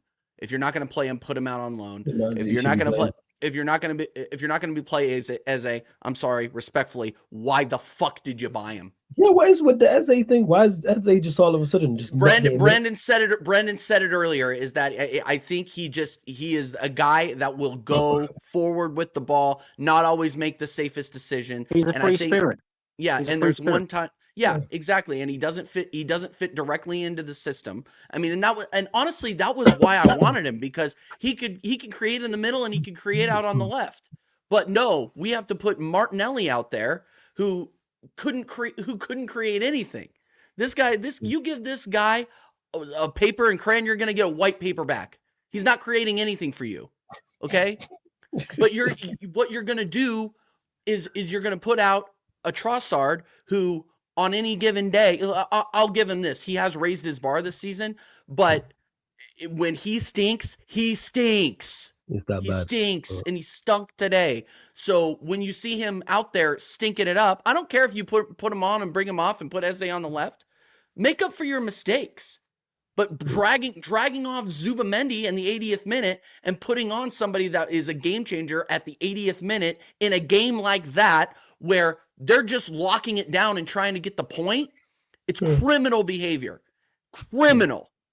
You're putting the player out there to fail. And that is a huge problem. And look, like, big up Eze. I really like, I'm not a big God guy, but he's very much a, like, let it be, let it all play out, right? He has done nothing wrong to deserve this treatment. in my opinion. Hey, thanks for the hat trick against Spurs, by the way. Because how we are going to reward you for the hat trick against our biggest rivals, we're going to play you 90 minutes over the next 6 weeks. Yeah, that's great. 9 minutes. That's it. That's it, man. He's done nothing wrong. And my last point, because I really rate Eze. I was so excited when we brought him over from Crystal Palace. The fact that this manager is so threatened by players that can think outside of the box and try to generate something outside of the system is an indictment, and it's only going to hold us back. It's only going to hold us back. Yes.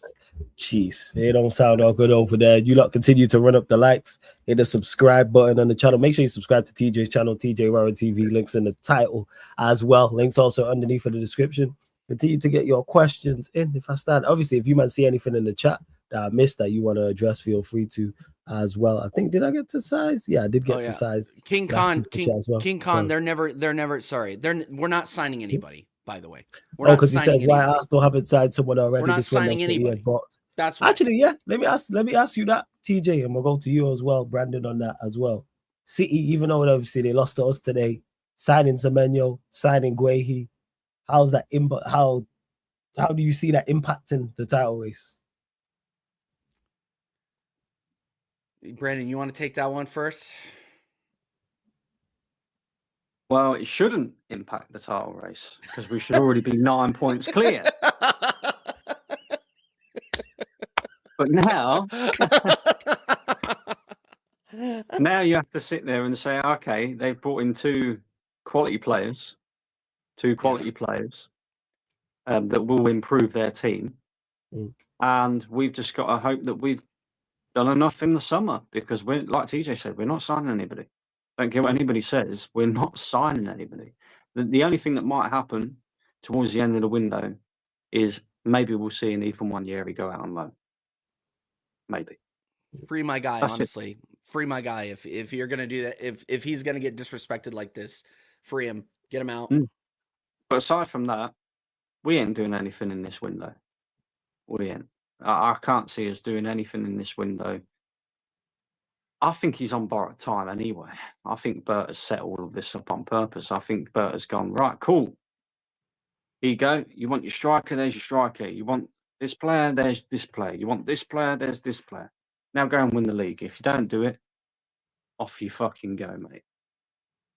I genuinely feel like that. I feel like there's more power from Berta at Arsenal at this moment in time than what there is from Arteta at the moment. I do feel like that. I do feel like he's on borrowed time, this manager. And I think if Flawless's prediction was to come true and we was to win nothing again this season, he'd be gone. I think he will be gone. He has to be gone. Think a lot of people, even like not just us who've been saying it for quite some time now, but I think a lot of people are beginning to feel that way as well. You know, so yeah, still will die for him, isn't it? It is, but yeah, Arsenal ain't signing anybody. King Khan, we're not signing anybody. Where you at with it with regards to Liverpool, Manchester City strengthening TJ? I still think they're in a transition. I'm gonna go ahead and say it. I think our biggest issue is gonna be Aston Villa. You still have players like the likes of freaking Rico Lewis out there and Savinho, who really hasn't bedded into the team. Like, they still do have some serious gaps, and you have an Antoine Semenyo that is a quality player. Obviously, Mark Gay, quality player, but what you realize about Pep Guardiola and what people forget is he's just like Arteta, is that if you don't fit into the system quickly, he'll bench you. And I think the Antoine Semenyo that you saw at Bournemouth is not going to be the Antoine Semenyo you're going to see at Man City, because he's going to have it coached out of him. So, but in the context of this race, like, I think it strengthens them on the back end, obviously, and they're going to continue to get results. They're in a rough patch right now, but my biggest issue at this point is Aston Villa. They're probably, again, City will get second or third. pending on if Emery drops out, or where Arteta takes us the rest of the season. But obviously, good to see them get. Good for them that they strengthened. They're actually showing that they want to patch up the holes that they see. And yeah, man, I'm honestly like, I don't know how to answer the question directly because I'm honestly shell shocked at what I saw today. And She's that bad. if we see, well, no, I mean, it's bad just because, like I said earlier, it's that PTSD, right? We've seen this before. We've seen this movie before, and we all know what happens to Fredo at the end of Godfather 2, and we wince every single time, right? Like, once they take the boat out and he gets it in the back of the head, it's never really fun, right? Nobody's really happy to see that. But we know it's coming, and you're just like, fuck, what's gonna happen? But again, like, these are players for the future for Man City and Pep Guardiola or Maresca, whoever takes that team forward. But yeah, I mean, quality players, quality signings, something that Arsenal wouldn't do. If you want Flawless, if you want to get to sleep nice and quick, go and watch the Arsenal game. I'm glad you brought that up. Flawless, you're looking tired, bro. It's some. I'm just chilled out, man. After it's been a good day, man. I've not had a day like this. Let me put it this way, yeah. Arteta's Arsenal has done something. Yeah, there's no Arsenal fan that suffers with insomnia anymore. Yeah, nobody suffers with insomnia. It's easy to get to sleep with Arteta at the wheel at Arsenal. It's so easy. Been that way with our side, but no, it's been great, man. Like I said, I'm just chilled out, just listening to what you lot are saying. That's all it is. That's all it is. Of course, like I said, the win today was because I predicted United to win today, but I didn't think it would be in that fashion. Someone would have said it's 2-0. I would have been like, all right, nervy 2-0. Wait, even. Of course, it's nervy in regards to them getting on the ball and threatening, but I'm saying overall, like, we defended very, very well. So I'm just pleased with what I'm seeing. And with you lot, obviously, I was dreading this game just a month ago. I thought it was going to spell the end. See, and that's the biggest problem. And that's the biggest problem. Sorry to interrupt you, but that's the biggest problem. Is that when Brandon and I have to worry about this Manchester United team that finished 15th last season, coming to our place and bullying us with an interim manager, it's peak. And my thoughts on the Denver Broncos are, I don't want to talk about it right now. Okay. So big up, Sai. I know you're just out there trolling me. I'm getting trolled in the comments. Keep it up. Yeah. But and by the way, people, you guys have known me long enough here. You know I'm tortured. I'm a tortured fan. It's fine. This is nothing. Hey, you got a championship a couple of years ago with the Nuggets, though. Well, I got a Stanley Cup with the Avs and an NBA championship with the Nuggets. But all of that was before actually Nuggets. I was on YouTube for like 6 months, but I wasn't able to like brag to anybody about it. I wasn't like I didn't know you. I didn't know you or Staffy when the Nuggets won the NBA championship, so I couldn't brag. Now our best players are on the shelf, and I have to worry about losing to the fucking Wizards. Okay, so that's kind of peak. It's dark. Yeah, losing to the Wizards is kind of peak. And to King God, he says, "Can you come in on? Got a assist, should have been 2." I like, he played well. He's received a lot of criticism as of late. Some of it, I believe, over the top. Most of it just because he's not been good, but he's shown his qualities when he got on. Even outside of the assist he got, he was actually ruled offside for the Mount one. Was it him or was it Mount? Because that looked onside when they do that. But who rang me? Dunsey rang me as I was watching it, so I don't actually know who they actually ruled it offside. It was Cunha that was ruled offside. Yeah, was it ruled offside? He looked onside, but you never know with VAR and these things. It looked onside to me. But yeah, he played well. Yes, he played well. He played well. He had an impact. He taking on players. Even when was doing United was actually doing rondos on the left hand side. I couldn't believe it. I couldn't believe what I was seeing. So yeah, man, props to him. That's all I would say. Someone's arm was up. What? Someone's arm was over the line? Huh? Is that what? Yeah, you never know with VAR as well. You never know. Like, fuck those. But he looked onside to me. Like I said, when I seen it initially and they paused, I was like, that's onside. But they didn't give it. I don't go that far that game, and Arsenal are still a very good side with some very good players, and we're going to their ground. When's the last time you lost in the league at the Emirates? It's a great question. I don't know. We haven't lost at the Emirates this season. I know the season. That's what I'm saying. So it's a season, and well, it's half a season and some I change. think it might have. Yeah, I don't remember. Yeah, that's still a tough place to go. And they'll be up for it. The place will be rocking. They'll be looking to bounce back. Like, don't ever get me. I'm expecting the best Arsenal we've seen in a minute. That's what I would say. Now, they gonna be at it. Trust me, they ain't gonna be. There's no way they're gonna be flat, and their attack's not gonna be like their attack's going to be. Whoever they play in attack, they're gonna be on it. They're gonna throw bodies forward, and they're gonna make it difficult. Trust me. Gyökeres hat trick. Yeah, I'd say all that, but you know what? TJ will be back on side then, you know. No, right. Yeah, right.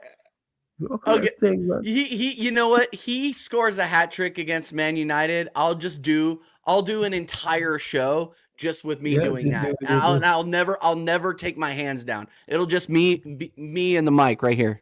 Yeah, just like that. Yeah. It's never gonna happen. It's never gonna happen. That's what I'm saying. Hey, that's what I'm saying, Pops. It looked on to me. I didn't go back and watch it. Because like I said, Dunsey rang me as that point was going on because he wanted to talk about the game and crash on Vader. Make sure you go check out the watch along because me and Vader did a joint watch along. Vikram was there. Jez popped up as well. So that was good.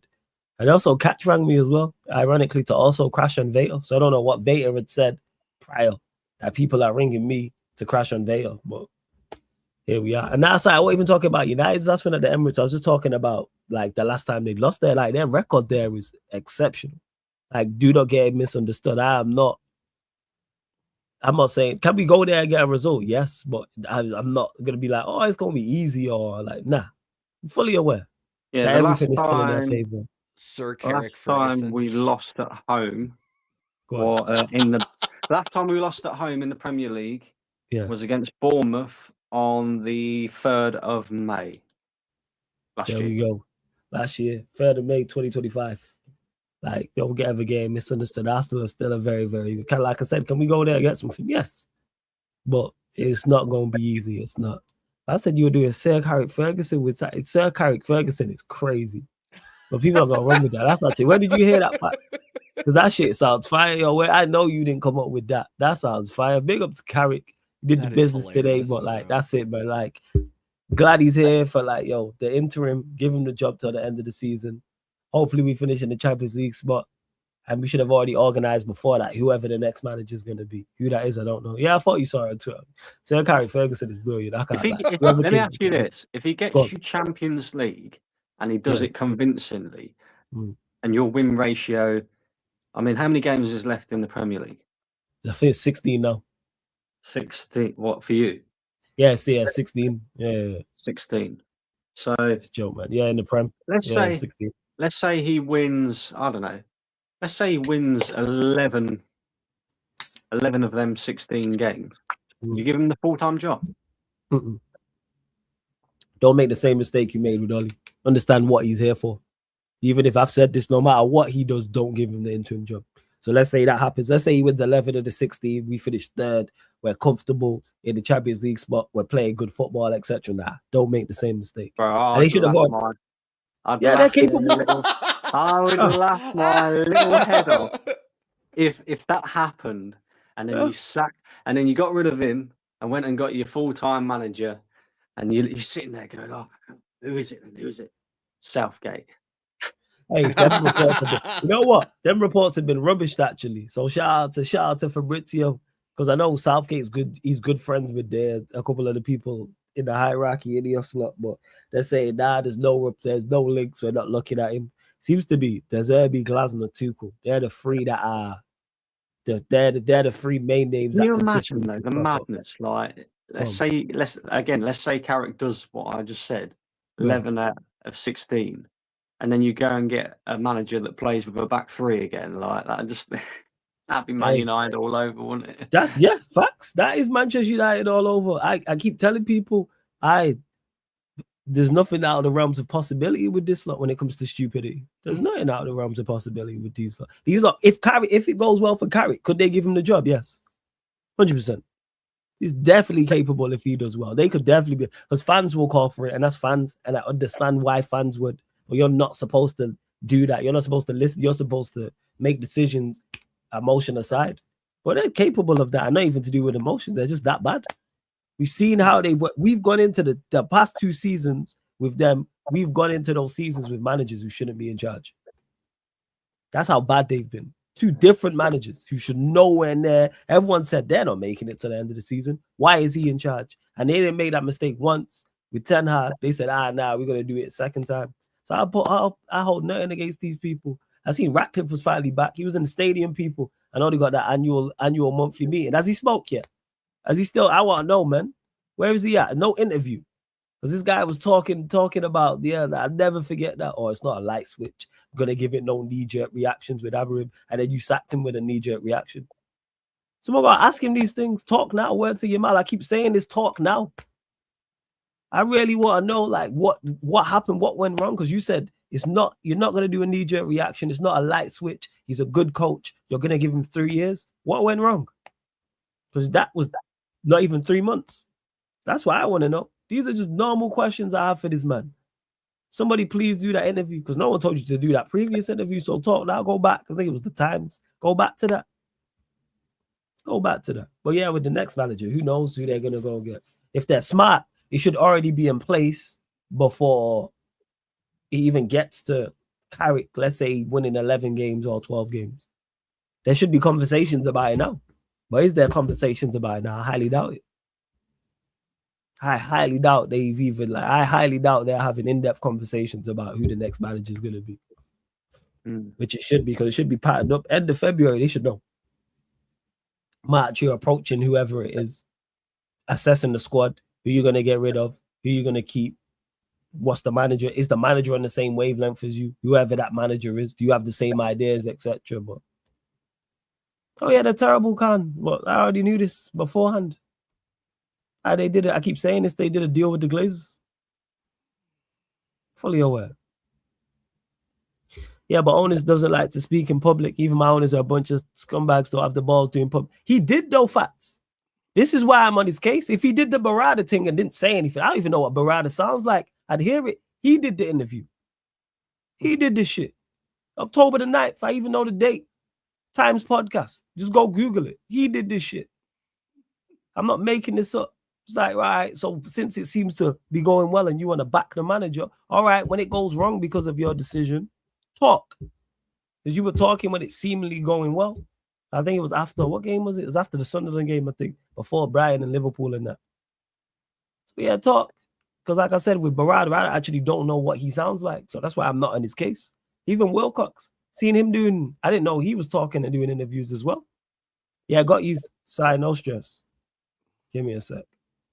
I got you. But yeah, like, I have no time for them, look. No time for them, look.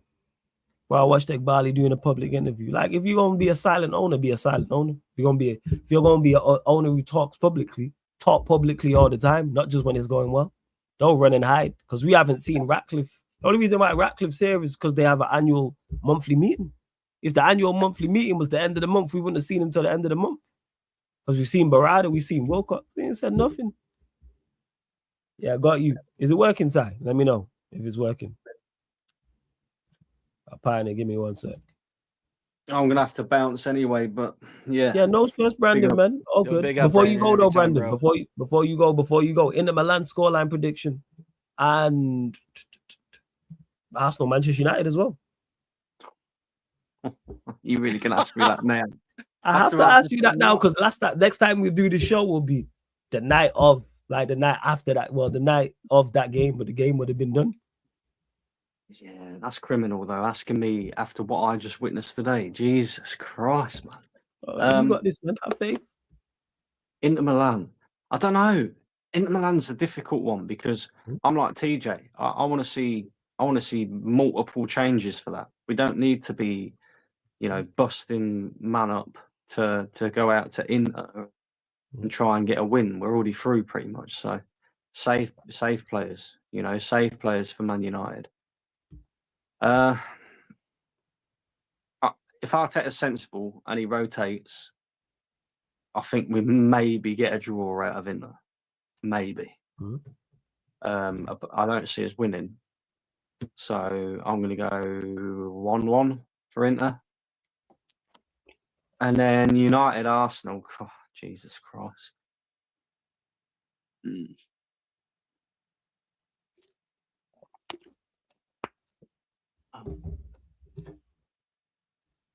going to go 1-1 again. One apiece again. I take a one apiece. I take one apiece right now. Right now. Yeah, I'm going to go 1-1 again, I think. Take one apiece right now. Run me that. 4 points from City and Arsenal. It's a great return. Hey, what's up, TJ? You good? What happened, Joe? If we draw Man United, the problem, like drawing the Nottingham Forest away is not a big deal. Like in terms of how it affects my life personally. Like other than me getting angry and my wife having to hear about it. If we drop points to you, my life is over. Like it's done. I'm turning my phone off. No, because I have to deal with you. I have to deal with you. I have to deal with Griggs. I have to deal with Staffy. I have to deal with my 2 best friends that live in the United States that are texting me constantly, telling me not to jump after drawing to Nottingham Forest. Could you imagine? I will show you. I will shoot you the text messages that I get if we drop. It's gonna be brutal. So that's why I look like 10,000 1,000-yard stare. At the thought of that is just, it's bad, man. I can't. Fez, all right, man. Hey, Brandon, anything else you want to shout out before you go as well? But big up, man. Bless. Always good to have you on. Dunsey, I see you in the chat as well, fam. No, I don't think so, bro. I'll be back. I'll be around. So yeah, whenever. You already know, man. Blessings, man. Big up every single time. Every single time, Brandon. Yeah. Big up, my guy. Big up, guys. Dunsey, no stress, Dunsey. Jump on. We'll get your final thoughts before we close out. Yardman show will be after this as well, people. That'll be live in 15 minutes. Dunsey said he's jumping on in a couple as well. Also. And hey, Fats, I don't know what you trying. You must think I'm you. You know what I'm saying? With this Lakers in 5 gimmick or Lampard when he's back at Chelsea. Like, you ain't gonna get me. Like, no, there's no circle. Like, yo, Carrick is there to do a job from now to the end of the season. That's it. Steady the ship. Nothing spectacular. And he did that today. Shout out Carrick, man. Shout out Carrick. What are you saying about the game, TJ, against us and you lot? Not so much Inter, I know you're not really too fussed. Where you at with that? Yeah, I don't care about Inter. Like I already said, that's what if anybody's asking me, no, somebody asked me if I was gonna do an Inter match reaction. I told them absolutely not. I'm not. Like I am doing games that matter. TJ, am I okay here? No, this football game is killing me. American football game. And for United.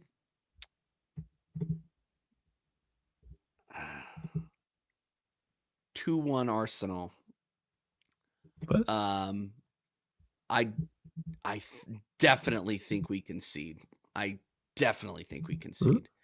But will we be good going forward is going to be the question. And I just think that if United hold their shape and Luke Shaw has a game like he had today, or Diallo doesn't, or Amad Diallo plays, or Dallo doesn't put in a bonehead performance, you guys are gonna play us, and this is why I'm nervous. Like I said it before, I'll say it again. I can't believe I'm having to be nervous about playing United in 2026. Like I literally, if we were talking about this fixture a month ago, I'd be laughing at you. But you, I know you though, Flawless. You're being quiet on purpose. You're not carrying a big stick. Are you gonna predict a win for United? Yes, but you always predict a win for United. That's what you predict a win for us. I'm with Brandon on this one. I don't think we come there and win. I don't think we're good enough to get a win. Yeah, but you think you're gonna draw though? I think we can get a draw. Yeah. I think we can get a draw. Yeah. I don't think we can. I genuinely thought we could win. I'd be like, I don't think so. That's why this is why it's so painful for us. Is that I think we can get a draw. If we play like we did today and you lot have an off day, we can definitely get a draw. 100%. I just think you're too good at home. I just don't think we have enough. I think so much has to go right. I think you're defensively very, very good. We lost to Bournemouth at home. We can lose to anybody. I just think that like the recent form at home has been fine, but we've also had some squeaky outcomes there too. Like it's never like we're not blowing out teams. Like I want people to kind of remember that. Like, yeah, you can the odd Champions League game when we're playing against like Club Bruges. Yeah, we're gonna blow teams like that out. But in the league, we're really not blowing anybody out outside of what Leeds and Forest. We're not blowing anybody out. That's Don C. So big up Don C, bro. No, I'm just gonna hand it over to Don C. I've talked enough. I'm tired. I'm tired. So tired. Yes, Don C. What you telling me, family? Good? Mate, it's been a long fucking day. If you knew what I had to do to get here today, fucking hell, mate. Do you know what? Yeah. If my team can't put in the performance, at least I can put up in the performance, yeah. And someone's getting paid, and someone's actually doing something that's worth their fucking money. Yeah. Well, man, we're 7 points clear in the league. I don't care today. Yeah. Today was dog shit. Do you know what? Yeah. I'm still this happy Don C and all of that bullshit. Happy clapping Don C. I hear it. Yeah. You're right to clapping in it. But come on, man. Like, okay, TJ, you see, you should have listened. You should look. I jumped on 2 of Flawless' streams yesterday because he tried to say I'm Arteta in for one and the one before because like I was like, yeah, send me the link and all of that. I said to him that for one, Man United will win, right? Because of Man City's defense. Yeah. What happened today? Yeah, I was in agreement with you on that one. I thought we win. We was actually on the same page. Didn't I say to you we're gonna have a tough time with? Yeah, you did. Yeah. And what did we do? Do you know what? Yeah, I fucking hate keep on being right, blood. I want my team. You are right. Annoyingly, you are right a lot of times when it comes to these type of things. Yeah, too many. Do you know why? Because I got fucking eyes. I got eyes. Yeah, I'm not a grade 1 coach, grade 2 coach. I'm not a UFA coach. Is what I'm saying. But I got fucking eyes, bro. Yeah, and you know what? Yeah, like we're 7 points clear. You know what? Yeah, big up to being 7 points clear because not every team can do that at this point of the season. This is what I'm saying. We're drawing and still staying top. Some people are drawing and going down in the table. You know what I'm saying? Liverpool. It is what it is. This is what I'm saying. Yeah, and even though their best player can score a goal against another relegated team, this is what I'm saying. It is what it is. But you know what? Yeah, my striker was shit, and I've been saying he's shit. This is what I'm saying. What people are going to say to me now, even the pundits are trying to say, yeah, but the players don't pass to him. Are they fucking stupid? I'm tired. Do you know what it is? Do you know what it is? It's not even my infrastructure. It's the whole fucking world outside that's trying to gaslight this team. Do you hear me? Yeah? Arteta, yeah?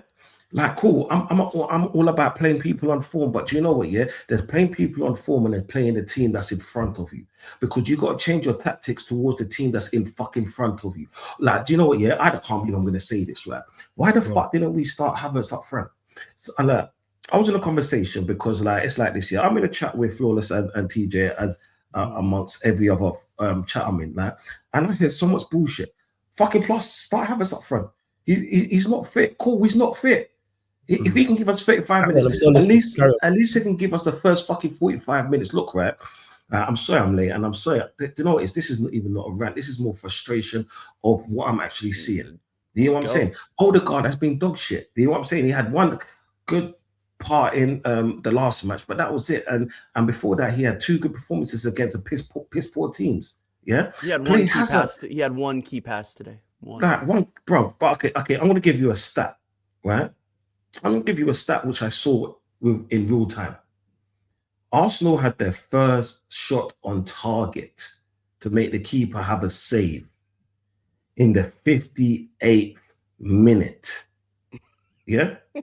The 58th. Like, do you know what? Yeah? If like the reason why I'm saying these stats because I hear a lot of people that like to bring out stats when it fucking suits them. Yeah? When you look at the stats, you think that we peppered this team. No, we didn't. We had our first shot on target in 58 fucking minutes. Do you know how disrespectful that is? Do you know how poor that is? Yeah, cool. We got the best defense in the fucking league. Okay, really? Cool. 58 minutes. So you had your first shot on target. First fucking shot, bro. We were spamming balls in for what reason? Yeah, we was passing forward to who? Drop this cunt. Drop him. See you next Tuesday, people. Yeah. You know what I'm saying? Yeah, see you next Tuesday. Hope I see you in the fucking 5th Tuesday. I don't give a flying fuck, bro. And like I said, bro, do you know what it is? I'm not even angry. It's fucking hard out here, fam. It's hard out here, fam. Yeah, we've got a striker that's supposed to be a striker. That like it's like this, yeah. He was clearing on goal. All he needed to do, yeah, was put the ball in space, run across his defender. He's either going to do this. The defender's going to take him out. He gets a red card. We have an advantage, or we get a penalty. One or the two. Do you know what this motherfucker does? Yeah, cool. The defender, forgot his name, right? He's a big guy as well. But use your strength, rude boy. Yeah. Right now, yeah, at that moment, it was 80-20 to the striker. But he let, yeah, Morello, that's it. Thank you, fatty prick. Yeah. 80-20 for the striker, yeah. And my man went lapsy daisy, bro. You get what I'm saying? Get him, bro. I can't believe I'm saying this. You know, start Havertz in front of him. Start anyone in front of him. Do you know what? Yeah, God rest her soul. You could even start my dead granddad in front of him. This is what I'm saying. He'll do more. To tell you why, because at least he'll haunt the motherfucker. You get me? What the hell is this dude doing? Odegaard, you're shit. Martinelli come off half time. Do you know what? Yeah, I didn't even read up on him or why he came off. Cool, innit? But do you know what? Yeah, as a team, we fucking played piss poor. Bruv, like, look, right. Passing. Arsenal's a passing team. The one thing we can do is bore a bastard to death. We are so boring at times, yeah? A child that is defiant, that is crying, that is a little shit will go to sleep. This is what I'm saying. That's how boring we are half the time, yeah? We couldn't even do that to them today, yeah? I knew what was in front of us, right? Even, bro, do you know what? It's Timber. Timber has been my player of the season so far. He was poor. Declan Rice, yeah. Oh, yeah, Declan Rice goes for.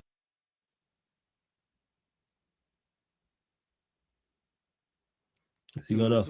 Oh, yeah, we lost him. him. Yeah, he'll be back on people. You know, rid of the likes. Don't see what, yo. Don't see us here. He's had enough, yo. You can tell. Yo. He's just had that game. No, Because he called it. Go ahead. I think that's what annoyed him the most, because he was saying that it was going to be a tough game. I was like, nah, you'll go pack these lot up. And he was like, no, trust me, it's going to be a tough game. Because he said 1-0. He said 1-0 Arsenal.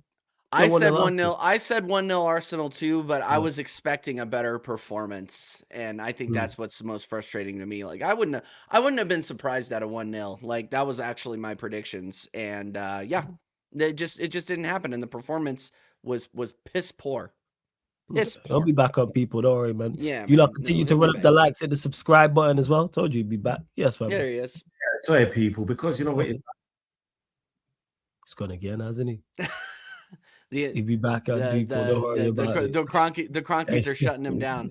Yeah, man. The Cronkies trying to get to him. Arteta and that trying to get to his Wi-Fi. It is a fact. I don't know why he called you a prick, but hold that. You deserve it. You've been out here trolling in the chat. He's telling the truth is what he's doing, Foss. Yeah, Fats, you out here trolling. Yeah, that's what it is. You joke, man. Make sure you subscribe to TJ Warren TV. Links in the title. Subscribe to Dumbversation TV. All links are underneath in the description. All links are on the featured channel page. Not just on this live stream. Every live stream, you see TJ's channel in the comment section. I mean, underneath in the description. Same with Don C's as well. Don C will be back. People don't worry about that as well. You lot, final few questions before we do close out. We are going to redirect over to the Yardman show. Of course, going to allow Don C to join back and get his shit off his chest as well, because clearly I had much to say. So let me ask you, TJ, who do you want to see up front against United? Gyökeres or Jesus, or is it Moreno? I want to see. So yeah, God, it's shit. It's all shit right now. Like. Trossard on the left, Saka on the right. If he's healthy, play Kai Havertz. This guy. All right. No. This is where I'm at. The Inter Milan game will be very, very interesting. The only reason I'm interested in the Inter Milan game is to see who starts. That's it. And then the rest I could give a shit. Go ahead, Don C. Yeah, sorry, people. I had to change my camera. It's fucking bugging out. This is what I'm saying. It's making the rest of my shit bug out. But at least my camera was working for a little minute. This is what I'm saying, more than what this fucking team done today. Like it was a prime opportunity for Arsenal to go 9 points up front. And do you know what? I get it. Like, do you know, results like this happen. Yeah, I understand that. Yeah, because I ain't a fucking idiot like the rest of my fucking fan base. But then the fact is, yeah, for people to actually say we're gonna batter them, what are you watching? This is what I'm saying. This ain't Nottingham Forest that we beat without a without a manager. Yeah, this is not an unfortunate fucking dice. Fucking dice. Do you know? Let me show you a stat, people. We've played 9 games at home with Forest. Yeah, let's say we played 9 games at home with Forest before today.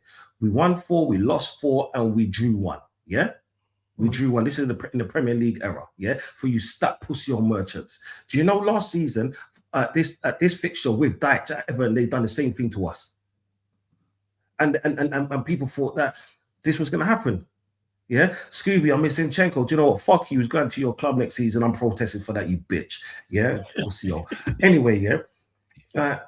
People want to talk about stats, talk about when a player's playing wonderful. Yeah, I get that, right? Even my captain in Gabriel Magalhaes, he was poor today. As a whole team, it was fucking poor. And you know what? Yeah, like when I saw the lineup, I was like, Arteta, are you stupid? Have you gone back into your bozo moment? You're playing the same team that you've played in the last few games. I know Declan Rice, not Declan Rice. I know White has come in, right? Yeah, but do you know what? Yeah, White is not that great. Change it up in midfield. Change it up in a number 10. You're giving man like fucking what's his name? Is it 10 minutes? 12 minutes to do what? To do fucking what? And do you know what? Yeah. Anyone that says if it was a handball, if it wasn't a handball, shut the fuck up. I'm not here for people's feelings. I don't care about your feelings. Do you know why? Because Arsenal should not be relying on a handball in a season. We need to win a fucking trophy. No, fuck that. We need to win the title. Not any trophy. Any trophy won't do, bro. You know what I'm saying? If I wanted any trophy, yeah, I would have got Melissa that used to live up the road for me. Some necessary shade to Melissa, man. Melissa just minded her business. Maybe she changed her life around, Joe. Yeah. No, Melissa could be watching this. No. She's watching this. Big you up in it, yeah, but big up your baby daddies as well. It is what it is like. You know what I'm saying? This guy, yo, that's crazy. No, but come on, man, look right, yeah. like it's like this, yeah. I'm okay. In isolation, this game could have just been a one-off. But then if I said around this time, every single year when we've been in this position, this is where we lose the fucking title. Around this time. Because then at the beginning of the year, we start off strong. 3 weeks in, we draw, we lose, we win. And then after that, we're inconsistent. So how am I gonna look forward, keep on being like this positive guy? Because you know what it is? I'm not even angry. Like I say, this is more frustration. Arteta is constantly doing the same thing. Do you know what it is? I'm gonna stop praising this motherfucker because every time I praise this motherfucker, he comes out with something stupid. So do you know what? Yeah, I'm just gonna say nothing about him. When someone asks me what do I think about Arteta, I'm gonna I don't really give a shit about what Arteta is doing. Just win me something now, because that's what it's come down to. Yeah, drop. Like I say again, people, and this is for pride. Drop fucking that 2-legged piece of shit that gaslit me for Havertz, because at least with Havertz, he could hold the player off, he could pass, he can actually move. Do you know what? Yeah, I heard this man was strong. I heard this man had a brain. I heard this man, yeah, was a demon in front of goal. I'm still waiting for this man to show up. Yeah. Some people's fathers have come back in their life before this man has showed up in games. Make that make sense. Make that fucking make sense. Yeah? Okay. Look, yeah, I'm not here to disrespect anyone. I'm not here to put down anyone or anything. If you're getting triggered, you know what? Yeah, fuck off. Right. Today, I'm not in the mood. I'm really not in the mood. This is what I'm saying. Because what I saw today was disgusting. I did not see a performance. I saw the same thing I saw against Sunderland. I saw. Do you know what this? Do you know what? Yeah. Do you know what today reminded me of? Today reminded me of the first game with Man United and how ironic we're playing you next to the Premier League. Very true. That's what today reminded me of. Yeah. That day we just got lucky. We couldn't do anything right. Anything. Yeah. And then Wednesday, we got Inter Milan. This brother better not even start the first team. Lose that match. Lose that match any means necessary. Okay, do you know what? Yeah, before I even get onto that, right? If like I saw Declan Rice's face today and he looked disappointed. And people, just remember, I haven't mentioned Declan Rice or Zubimendi. There's a reason why I haven't. Declan Rice looked so fucking disappointed in the lads. He looked at every single one of those pussios around him today. And yes, they behave like pussios. They behave like this motherfucker. You know what I'm saying? Yeah? You say for me for you? Bro, each and every day. Melissa, this guy is so unnecessary, Sorry, go on. Yeah? You know what, Melissa? I'll call you Michael. You know what I'm saying? This pussio, yeah? Look, right. Declan Rice is probably the only Declan Rice and Zubimendi were probably, in my opinion, were the only two that can hold their head up high. Yeah. Madueke had moments, but do you know what? Yeah, Madueke was fighting a dying battle. When Saka came on, cool, innit? Saka came on, he didn't fucking change the game. And then Eze comes on with 12 minutes to go. What do you want to do? Applaud Arteta because he made a sub early today? Because he didn't do between 70 and 73 minutes. Do you want to applaud him? Do you know what? Yeah, flawless. TJ. Yeah, I'm not too sure if you know about this. What I said the other day. You see the problem with Gyökeres is, and I think I've nailed it on the head. He, in his first 3 minutes, needs to do a 5-yard pass. When he does a 5-yard pass, yeah, he has a good game. Flawless on my line. It did work against Chelsea, that is true, because you was applauding his passing and his hold-up play and making some simple decisions. Obviously, 5-yard passes. Play well. Do you know what this dude? Yeah. Okay. If you're seeing Wizard of Oz, this dude is a scarecrow. All he really wanted is a brain. Then he turns into the lion. All he really wanted was courage. Then he turns into the Tin Man. All he really wants is a heart. He's a fictional piece of shit. He doesn't exist. At least with AI, you can use ChatGPT. It will do your homework for you kids. This dude is a fucking dud. And I can't believe I'm saying it. Yeah? A dud. He's a dud. We thought we was getting a stud XL bully, yeah? And instead we got a Chihuahua. Not even that a Pomeranian, because a Pomeranian's got nice hair. Fucking pussy. Do you know what? Yeah, drop this pussy. Because no. Do you know what? Yeah, don't even drop him. Playing with the kids against fucking Inter Milan on Tuesday. Because now we've got games thick and fast. And if he can't even do anything in one game a week, what the hell are we expecting with 2 to 3 games a week now in 7 days? What are we expecting? We're in the Carabao Cup, we're in the FA Cup, we're still in the Champions League, and we're still in the Premier League title. Yeah, we need players to actually play. We need players with heart. Yeah, with everything that I said above. Yeah, Odegaard needs to be dropped. No, do you know what? Yeah, play him against Inter Milan, because I do not want to see these motherfuckers play against fucking United. United have that bounce. United have a man at the helm now, yeah, that actually knows what it means to be playing these kind of clubs. And I hate to say it. Yeah. I fucking hate this shit. Yeah. Damn. I was enjoying smiling.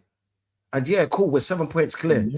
But it's not even I can understand if we drew and we peppered the goal. We had our first shot in the fucking 58th minute.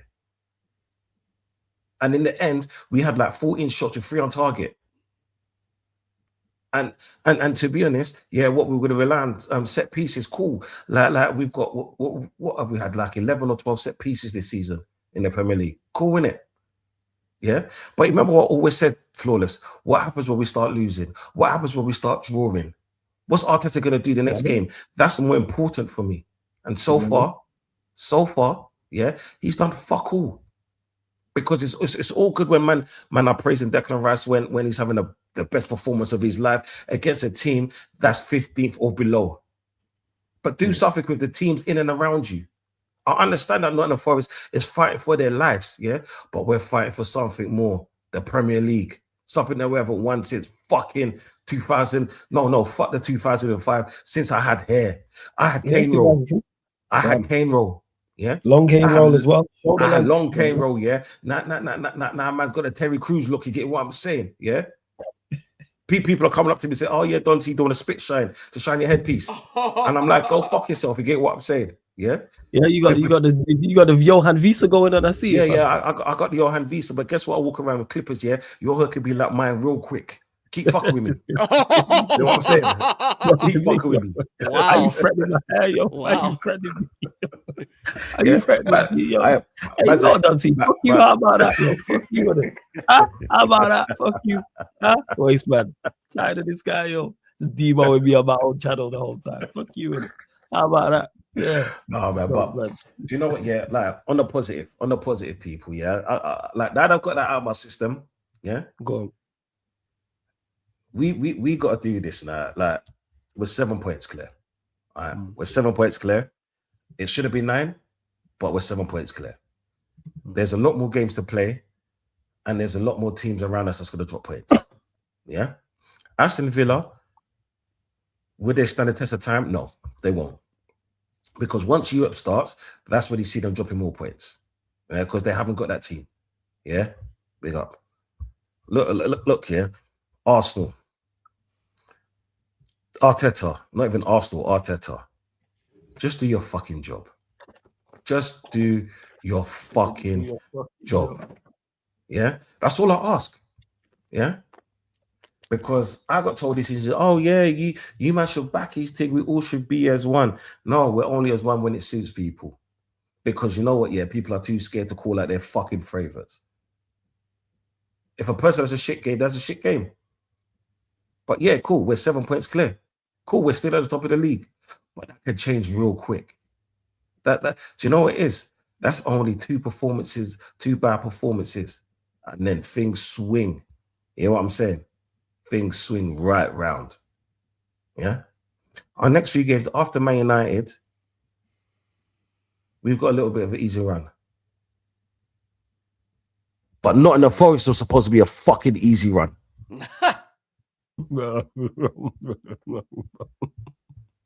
Hey, Ellen Road, man. Ellen Road is not looking good after today. This is what I'm saying. Like they're what? They're 18th. Yeah. Something They're like that. 18th. I think they're what? Nah, no way. I think they're a bit No, higher than that. they're higher than that now.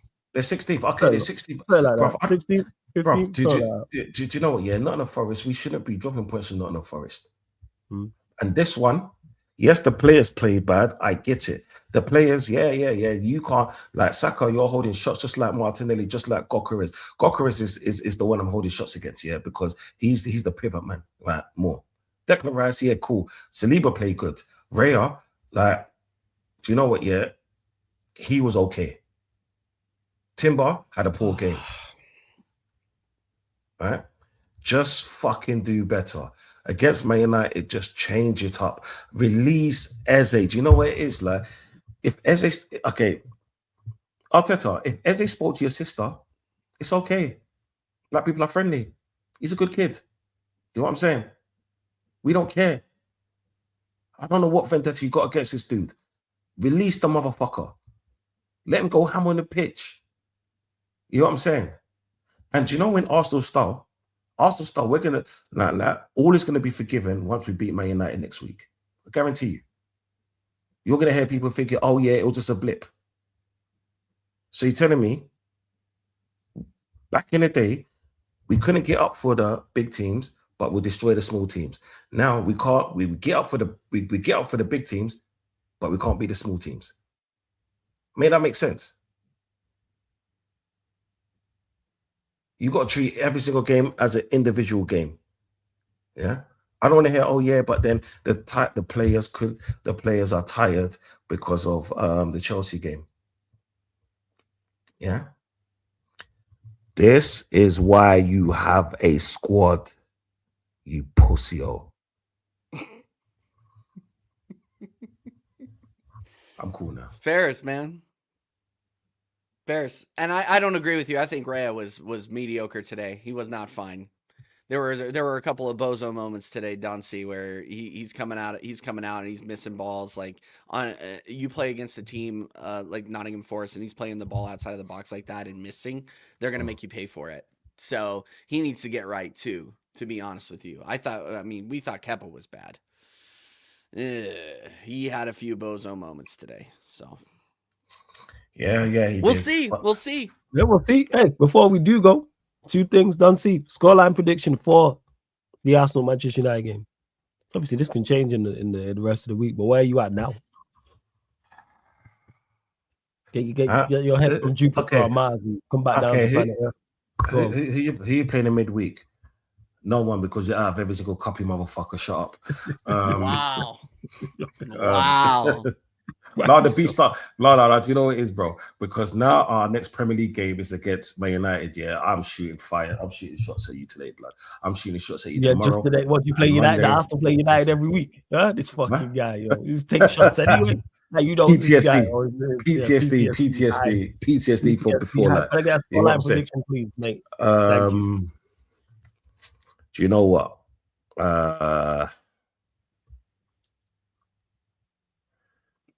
Yeah, shit. Now that you got over them, fucking hell. This was a tough one. What was the reverse fixture last season? Was it 2-1?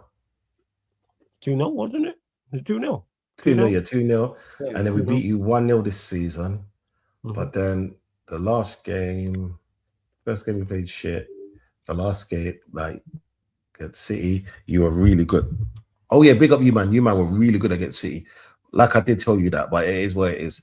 No one cares about you on that one, mate. What? No one cares about me? Bro, who said that? Whoa. I didn't say that shit, yo. You hearing things, fam? You hearing things, yo. What? You hearing things, done.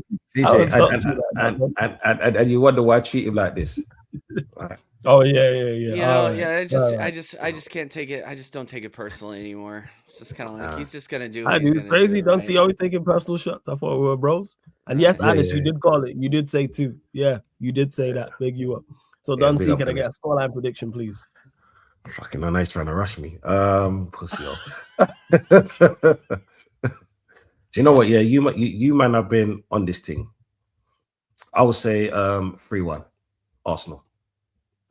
We've been on it, bro. 3 on that. What are you saying, TJ? 2-1 Arsenal. I'm going with it. 2-1 Arsenal. Okay, TJ, shout out your channel. Let them know what you got coming up rest of the weekend, rest of the week, all that good stuff. Yeah, big up everybody. I will just keep an eye on my channel. I might go live and do some gaming content either tomorrow night or tonight. We have a bank holiday over here. Well, it's not a bank holiday. It's MLK Jr. Day. Shout out Martin Luther King Jr.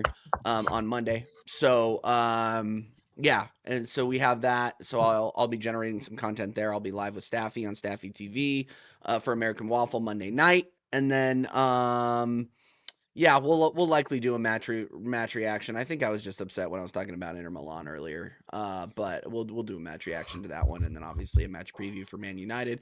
Flawless is not invited, but I will find another content creator that everybody can take a little bit more seriously.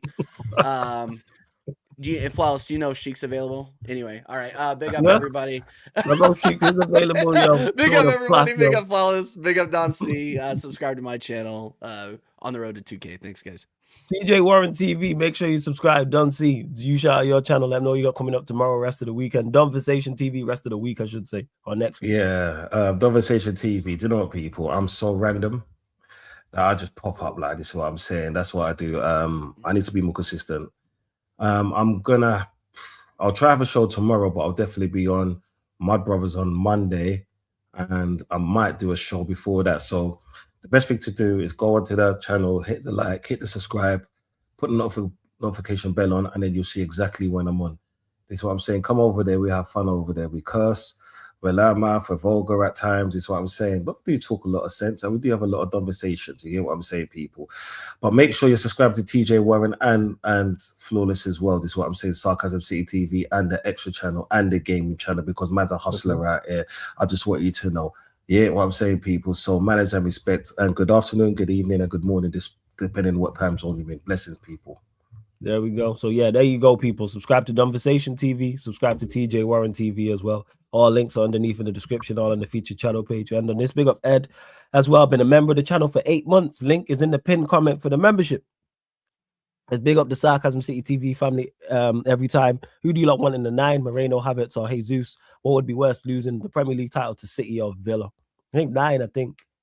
Yeah, I think they both would have both Havertz, right? Currently. Right now. Right Which now, is not, yeah, right now. we take no pleasure in it, by the way. Right now. What are you saying, Dunsey? Right now, 9. Right, Havertz. right now, 9. Yeah. Anyone but Gokares. All right, cool. So that's Jesus, I'll- that's Moreno, that's Havertz. No. Eze, I'll put Havertz there. This is what I'm saying. I'll put Havertz there for 1. Mhm.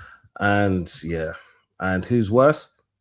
Do you know what it is? If Villa won this league, I'm protesting. Yeah, it'd be worse. It'd be worse. It'd be so much worse if because Villa won City it. It'd be so much City worse. is the sharks, isn't it? They go against you and they hunt man down, they smell blood in the water and all the bloody. Just like man ain't a human being, a harpoon the motherfucker. That's what I'm saying.